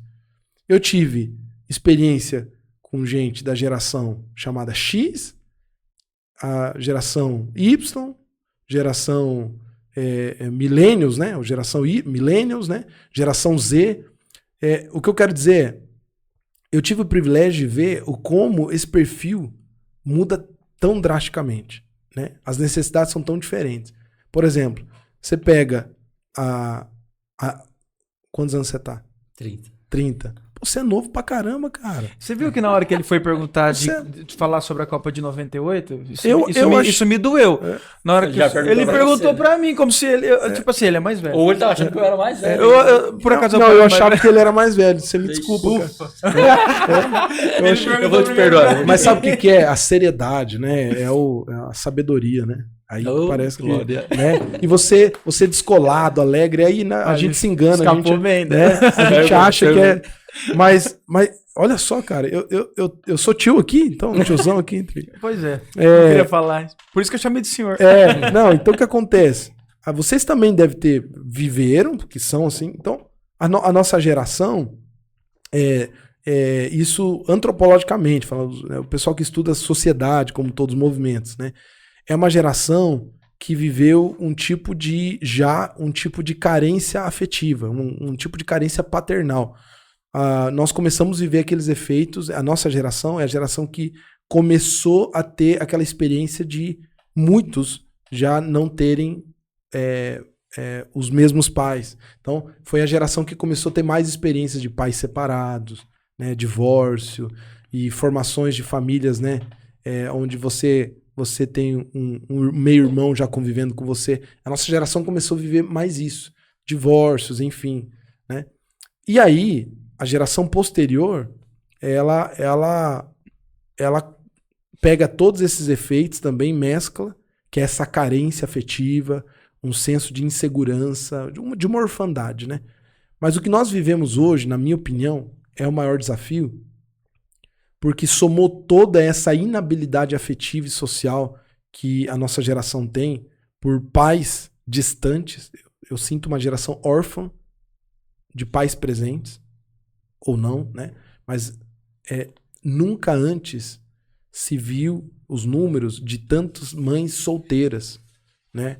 Mães solos, que criaram seus filhos sozinhas. Então a orfandade é muito grande nessa geração. É uma geração carente. É uma geração de vazio afetivo, de falta de referência de paternidade. Essa é uma marca. Somado, por causa da tecnologia, rede social e tal, há uma futilidade muito grande e uma superficialidade. Então, onde eu quero chegar? O que eu acho que é o maior desafio com a juventude? É uma juventude superficial demais. Superficial demais. Ela é envolvida demais com muita coisa fútil o dia inteiro. Um dia eu estava nos jovens da nossa igreja, eu fiz uma pergunta. Pega o teu celular agora e abre lá na configurações e vê o tempo médio de uso e quais são os aplicativos mais usados. A média, pelo menos naquele grupo, nós estávamos falando de média de 6, 7 horas de uso de rede social por dia. Uma menina tinha lá TikTok, 9 horas e 30 de média. Nossa. No dia de uso. O que você acha que vem de uma geração como essa? Futilidade, superficialidade, mas ao mesmo tempo mas uma profunda carência por aquilo que é significativo. Então eles desejam e almejam profundamente referência, sentido, propósito, direção, por causa da orfandade. Porque esse é o papel de um pai. Né? E agora eu tô falando do pai, não só o pai literalmente, porque muitos têm o pai, Mas são pais que trabalharam demais, pais ausentes, pais distantes, ou o pai que visitava porque divorciou, porque não sei o que lá, aquela coisa toda. Então, há uma orfandade muito grande. A orfandade vai gerar, no mínimo, ausência de direção, de propósito e um senso de insegurança muito grande pela falta de cuidado que os traumas do distanciamento da paternidade geram. Então você pega uma geração extremamente órfã, carente afetivamente, uma necessidade de referência. Eu vejo porque eu tenho que tomar um cuidado. Porque às vezes você começa a ocupar esse papel na vida dos jovens como pastor, que aparentemente parece ser bom, né? Eles começam a ver em você essa figura paternal, né? Essa figura de referência. Mas eu não sou o pai deles. Eu posso cumprir um certo papel espiritual de paternidade, mas eles precisam ter a restauração da paternidade com as próprias famílias. Porque eles chegam em casa e falam... Aí alguns pais me procuram. Pastor, eles ouvem você, mas eu não. Entendeu? Você eles escutam. Por causa disso. Aí eu preciso conectar com o pai e falar, cara, então, deixa eu te contar. Eu acho que você tem um buraco aí pra preencher. Você tem que restaurar algumas coisas. Então, uma geração profundamente órfã, carência de afeto, de direção, de sentimento de segurança, de que alguém está por eles. Né? E aí isso resulta em uma independência muito forte, mas ao mesmo tempo profundamente superficial e fútil. Bobinha mesmo. Envolvida. Rasa. E aí é rasa demais, rasa. Qual é o desafio no discipulado? Qual é o desafio de formar, né, e de levar a Cristo? Primeiro, quando você está lidando com gente assim, você está lidando com uma geração muito volátil emocionalmente. Então eles são praticamente dirigidos por sentimento. Você entendeu? O problema é que o evangelho verdadeiro, ele é entrega e fé. Você entende? Por que tantas igrejas hoje conseguem alcançar, e eu acho muito lindo, alcançar tantos jovens, igrejas modernas, igrejas contemporâneas, igrejas... Porque, às vezes, captam o coração desses jovens pelas maiores carências deles. Sentimento de pertencimento, né? Ok?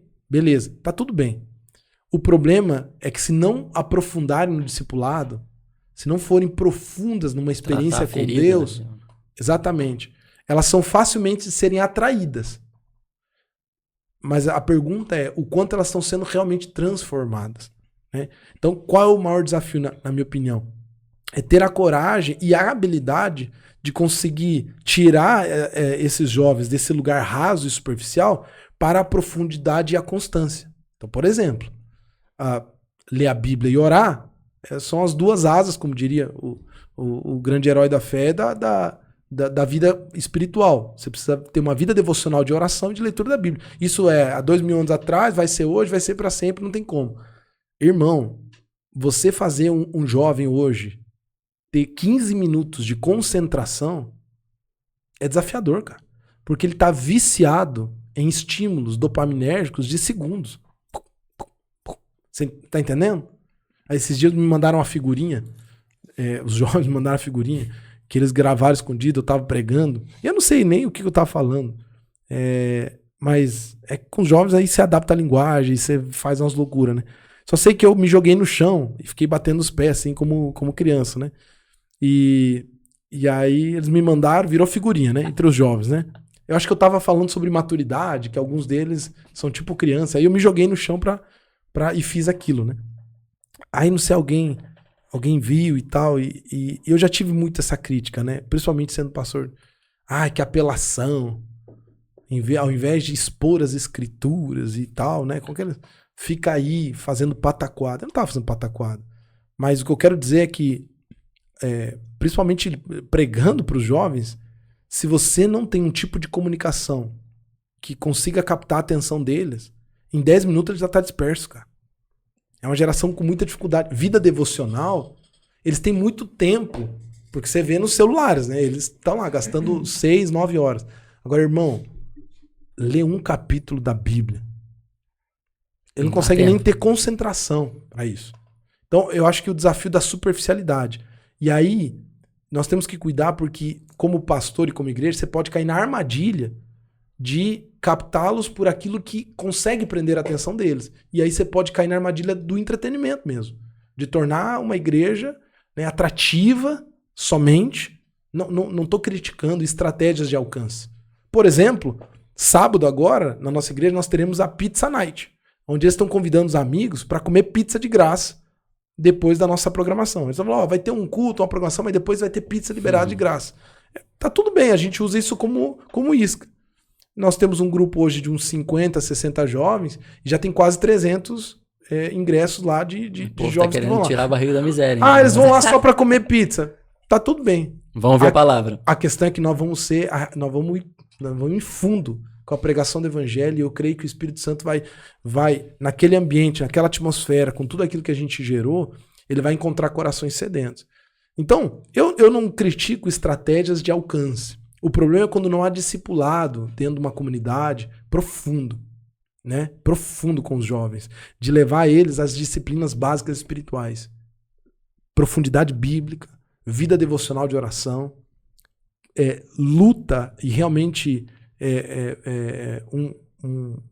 um cuidado zeloso com santidade. Isso não pode se perder. Talvez as formas de alcançar e comunicar pode se mudar, né? Mas isso não pode ser perdido, ainda mais nessa geração.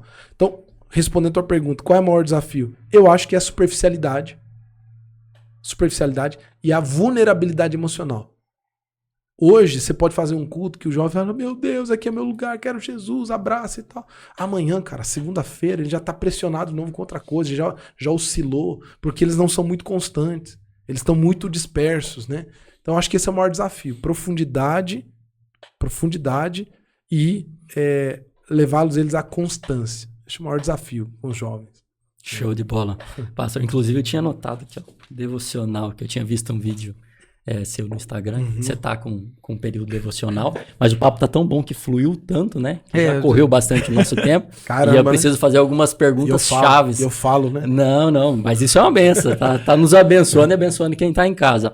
Mas vamos marcar o 2.0 justamente para falar a respeito desse devocional. Porque uma vez eu escutei meu pastor falando a mesma coisa que você falou. Pega o teu celular aí e dá uma olhada quanto tempo você está gastando nas suas redes sociais. Dá uma vergonha, mais, né? E compara. Eu tenho um aplicativo, eu costumo ler muito a Bíblia no celular mesmo. Né? Tem um aplicativo que eu gosto muito, inclusive, ali. E eu me lembro que de 2 anos pra cá, mais ou menos, eu instituí o devocional pra minha vida, né? E por um período da minha vida, inclusive eu ia ministrar no casamento de um colega meu, e eu parei e pensei assim, eu não posso ter menos tempo de Bíblia do que eu tenho de rede social. E aquilo foi transformador na minha vida, porque daí eu ficava lutando. Não, se eu tenho 10 minutos de Instagram, pelo menos 15 minutos de Bíblia tem que estar ali no meu celular. E aquilo foi realmente transformador. Então, o devocional é muito importante para a nossa vida. Ter um contato com Deus todos os dias, porque a nossa habilidade ela vem com esse desenvolvimento, né? Quanto mais a gente faz alguma coisa, melhor a gente fica naquela coisa. E quando a gente tem mais tempo com Deus, mais próximo a gente vai estar dele. Exato. Mas pra gente já caminhar pro fim aqui, uma pergunta que eu não posso deixar de te fazer, porque é uma coisa que até viralizou um pouco na internet. Eu não sei se foi o senhor que fez um vídeo, olha, o senhor de novo, né? Mas se bem que ele é mais velho que eu, então eu posso. De um vídeo de uma... Eu acredito que seja membro de vocês, que perdeu, infelizmente, perdeu seus pais, né, naquele voo, naquela tragédia. Seu pai, o Edilson. Só o pai. Naquele acidente trágico que foi da Voo e Pesca, que o avião caiu e tudo mais.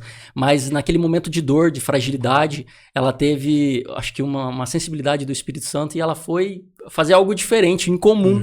Ela foi na igreja louvar. Eu queria que você contasse um pouquinho isso pra gente, como foi isso, né? Foi uma experiência, na verdade... Esse momento tão doloroso que foi, para nós foi muito forte, porque o Edilson, ele estava no voo, ele era um dos líderes da nossa igreja, ele era um líder de pequeno grupo que nós temos em Marechal, ele liderava o grupo de lá, e estava caminhando com a gente, era uma pessoa incrível mesmo, e a prova, né, que não é aquele papo de...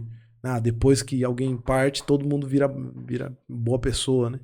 Mas o Edilson, nós fizemos um culto fúnebre em homenagem a ele, na segunda-feira, e nós pudemos ver tantos relatos, testemunhos, todos os lugares em que ele passava.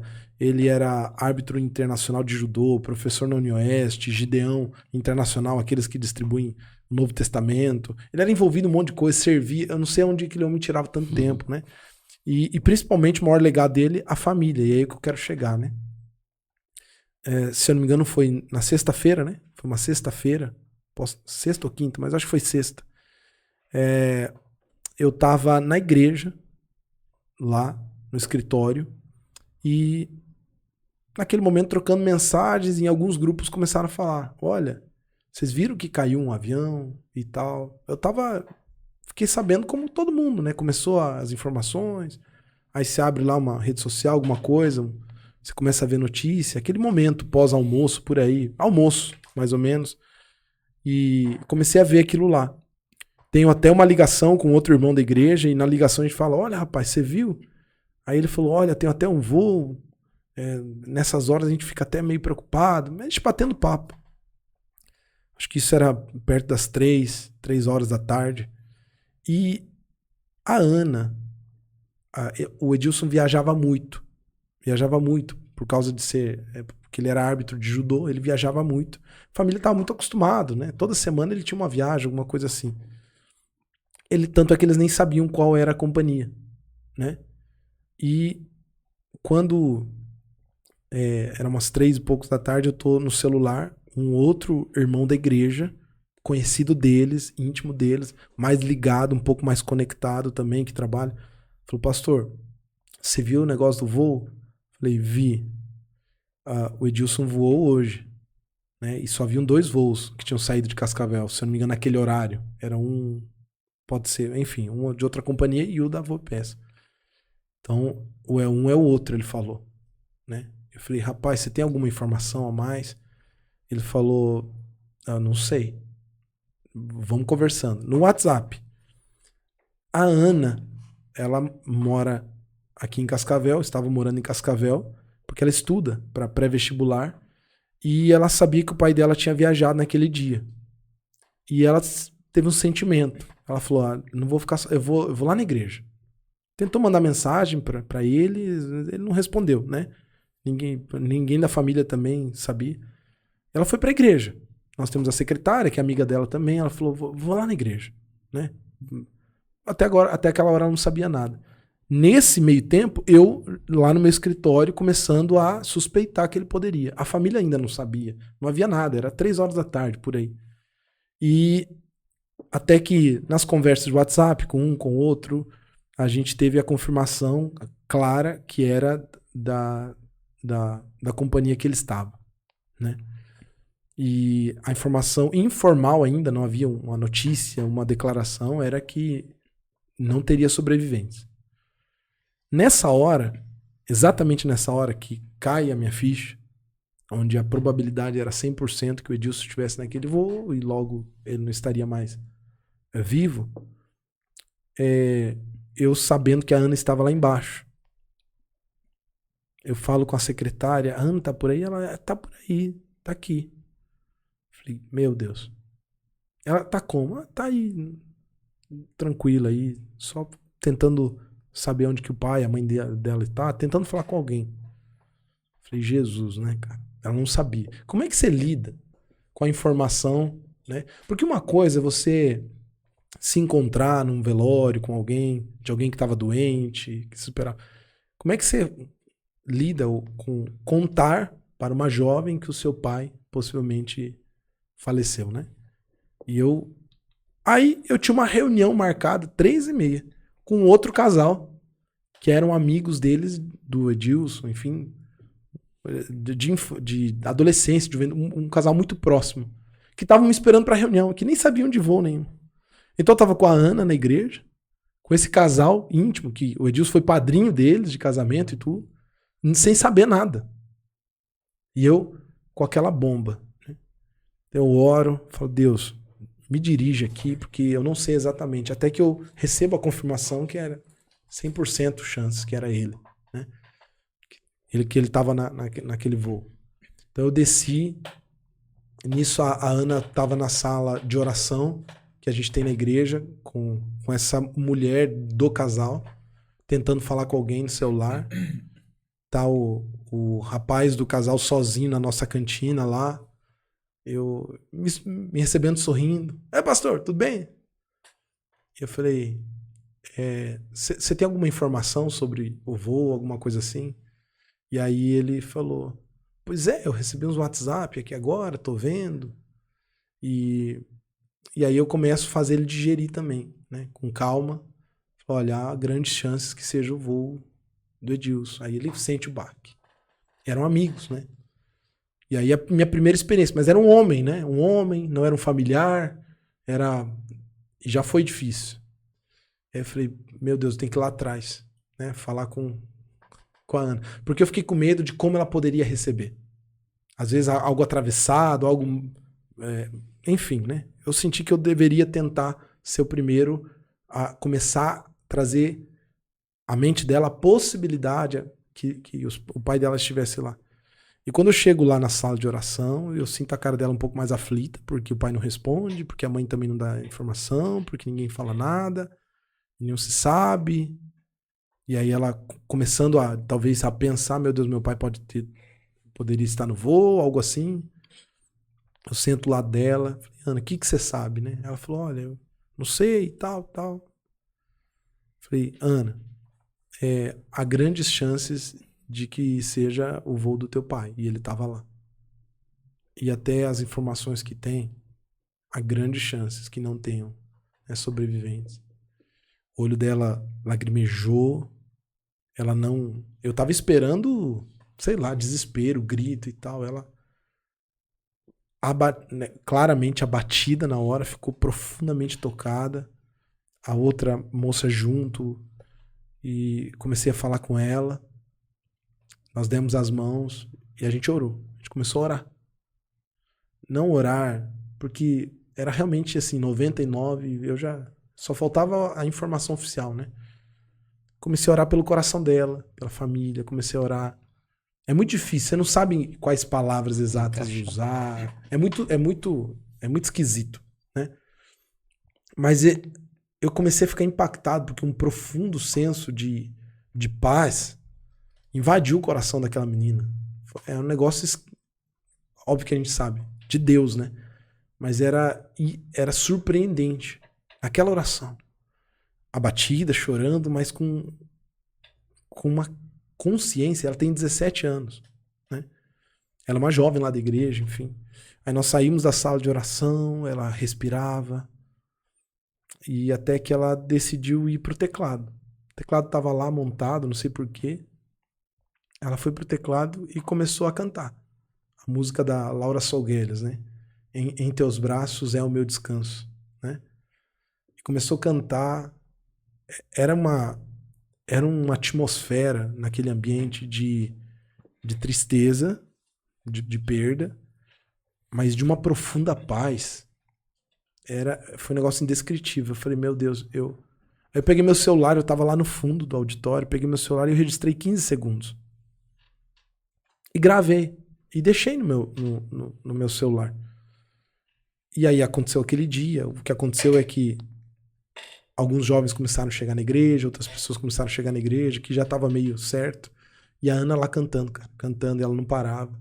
E os jovens começaram a fazer uma roda lá, em volta do teclado, e música atrás de música. Eles ficaram adorando, cara, a noite inteira. E a Ana ficou lá, cantando, cara. Orando, agradecendo, adorando. Eles ficaram lá. Que foi muito impactante, né?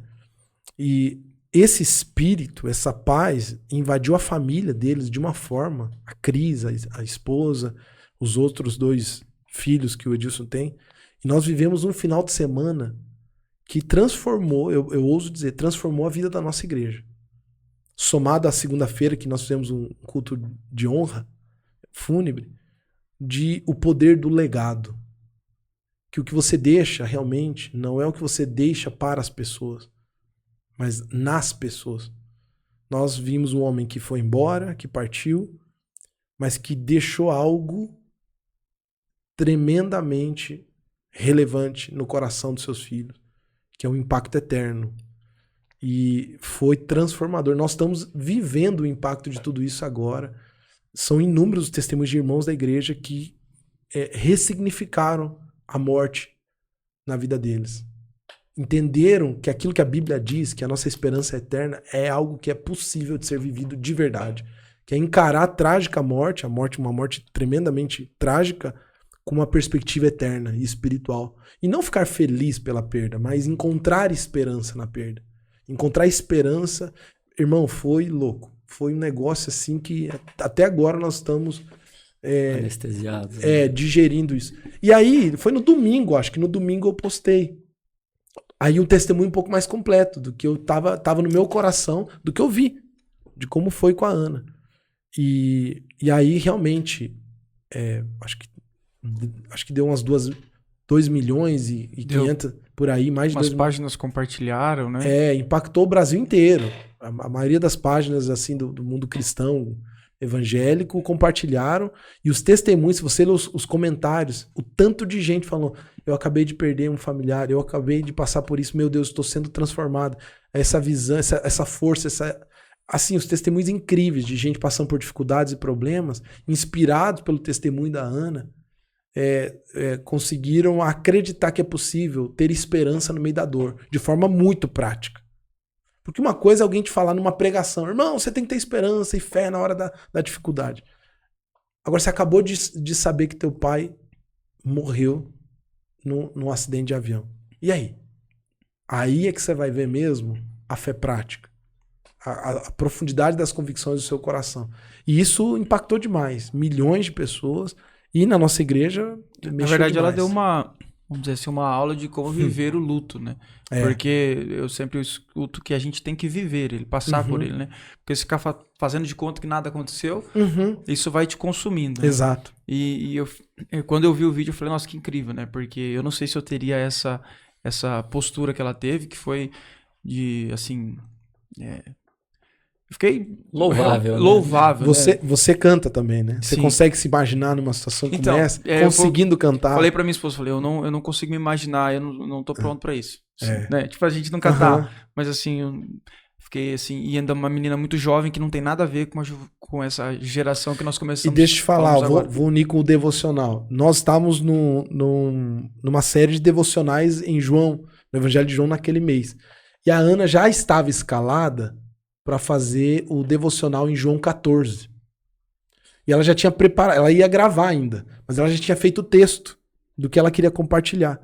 E João 14 é aquele texto em que Jesus está dando esperança para os discípulos, porque ele vai morrer. E que ele vai embora.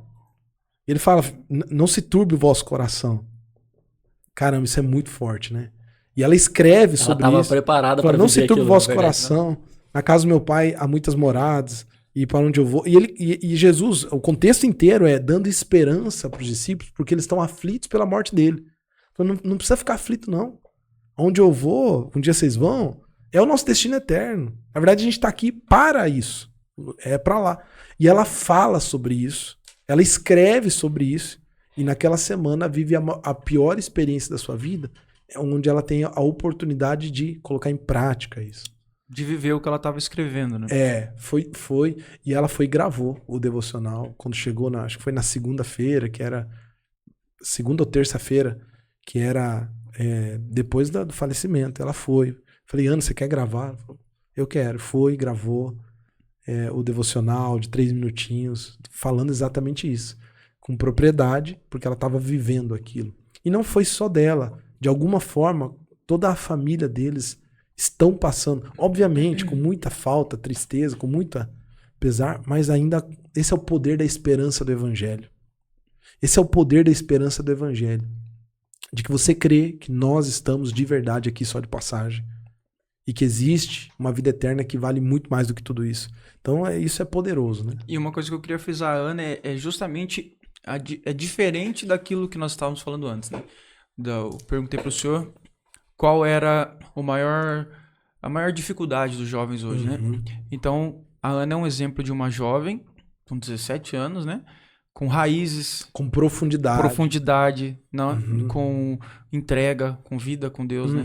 Então, fica aí um grande exemplo a ser seguido para essa geração de jovens, né? É isso aí mesmo. Amém. E, pastor, o papo tá muito bom. A gente queria continuar. A gente fala, hein? Mas vamos marcar uma próxima vez para o senhor voltar, continuar contando experiência, porque o senhor, apesar de jovem, né? O senhor não. Você, apesar de jovem, tem muita coisa para contar. E quando a gente vai chegando pro final, a gente tem um bate-pronto aí que a gente queria fazer com o senhor. Eu vou dizer palavras aleatórias, o senhor me responde diretamente Ih, caramba, será com ela- que eu consigo? Com poucas, se possível, uma palavra só, o que representa pro Falar senhor. pra pastor responder algo com uma palavra, É um desafio. tá doido. Mas vamos lá, eu vou dizer algumas palavras aqui. Família, Ah, projeto de Deus. igreja, A esperança do mundo. ministério, A ferramenta. Ronan, Filho amado de Deus. Maiara, Ah, o amor da minha vida. filhos, Flechas. um hobby, Ler. Toledo, Meu lar. pastor, Quase que eu falo outra coisa. Ah, Mas era aquela coisa mesmo. né? privilégio. salvação Graça. e para fechar, Deus. Tudo seria a palavra mais clichê, né? Mas Deus, ele não tem definição humana que possa descrever a grandeza dele.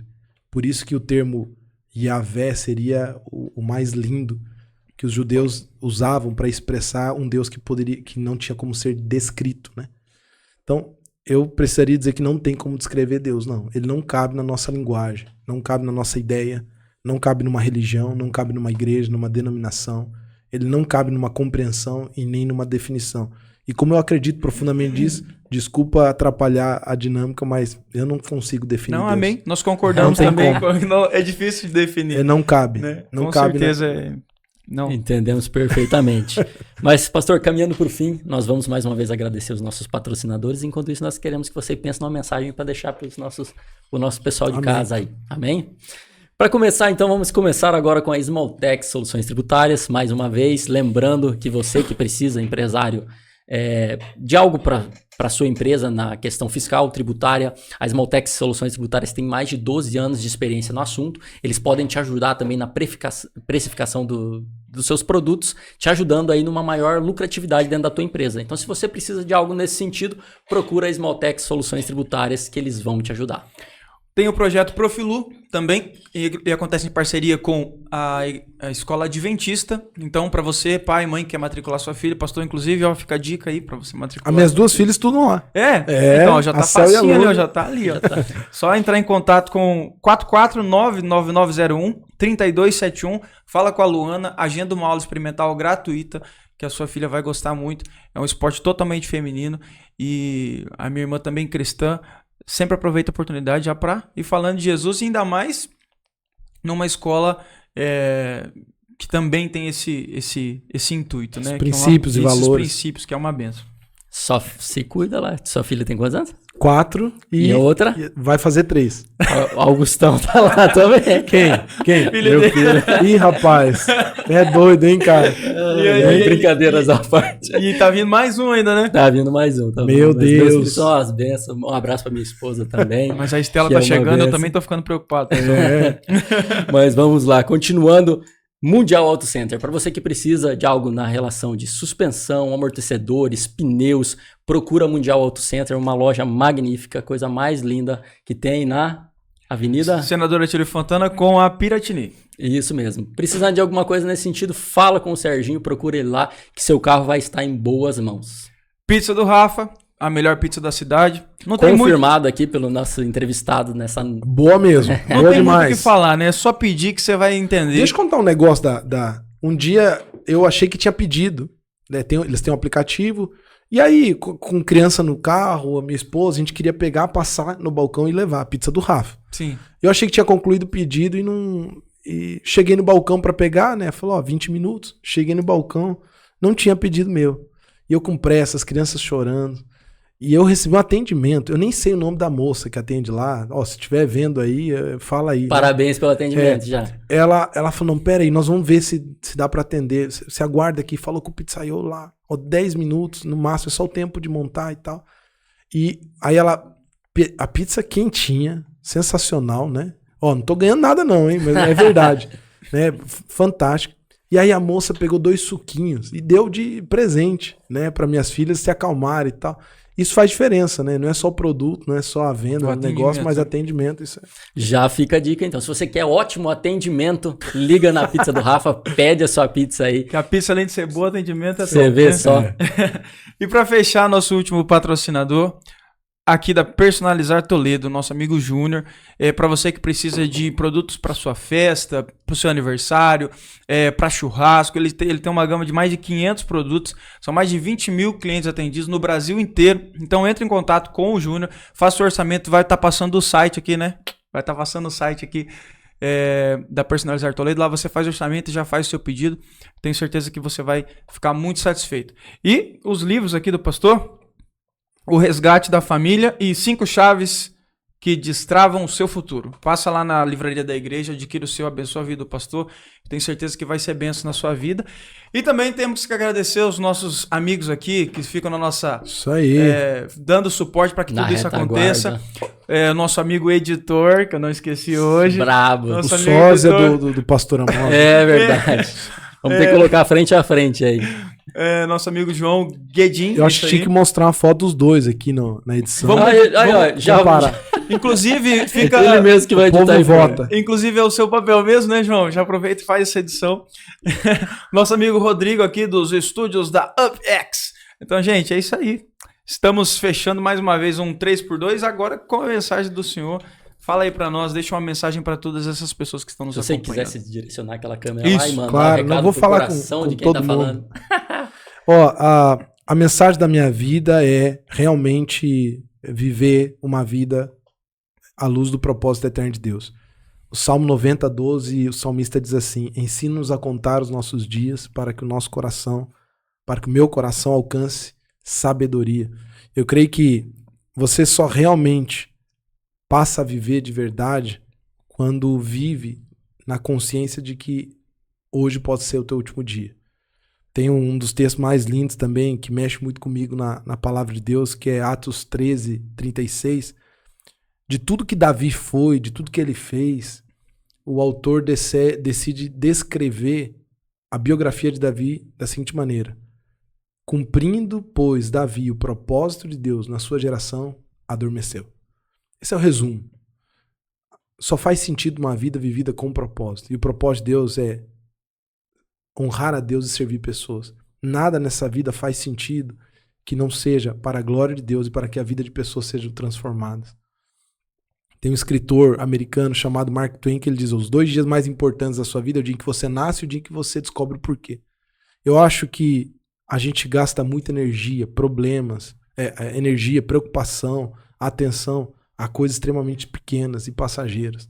Às vezes a gente gasta o nosso dia por um atendimento que foi desastroso, por uma conversa difícil com a sua esposa, e a gente investe o nosso tempo e a nossa energia em coisas que passam muito rápido.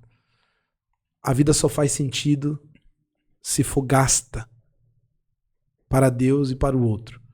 E a minha mensagem é que você tenha coragem de viver de verdade como uma vela, né? Costumo dizer, uma vela, o propósito dela é iluminar. E enquanto ilumina, se gasta.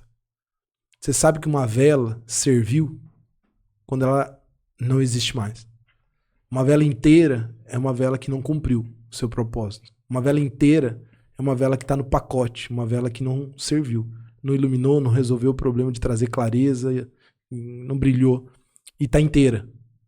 Então a gente muitas vezes tenta viver uma vida inteira, se protegendo, encontrando conforto, né, ganhando grana, ganhando dinheiro, tentando se proteger e se preservar para ter a melhor vida possível.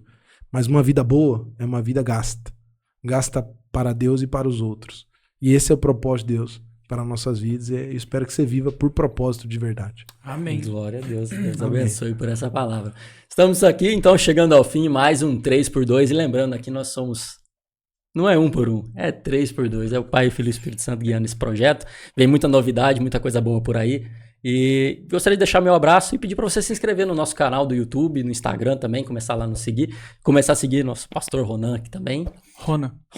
Desculpa. O argentino, Não, pode ser Ronan. ele não tinha falado no começo, ele é argentino. Argentina e Ele é corintiano. argentino e corintiano, Não precisava ter misericórdia. tocado nesse assunto, Eu pastor. sou- O povo tava te admirando aí, gostando É demais. pra treinar o amor das pessoas. Se elas conseguirem me amar, é porque elas estão... Gente, muito obrigado. Obrigado a todos vocês que nos acompanharam. Compartilhe, marque seus amigos, sua família, mande para todo mundo. Nos ajude a espalhar a mensagem de Cristo, que esse é o nosso objetivo, falar de Jesus ao maior número de pessoas. Pastor, muito obrigado mais uma vez. Obrigado vocês pela oportunidade. Deus abençoe pelo sua privilégio. vida. E depois E nós que o marcamos 2.0 aí. Isso aí. Gente, muito obrigado. Deus abençoe e até a próxima. Deus abençoe.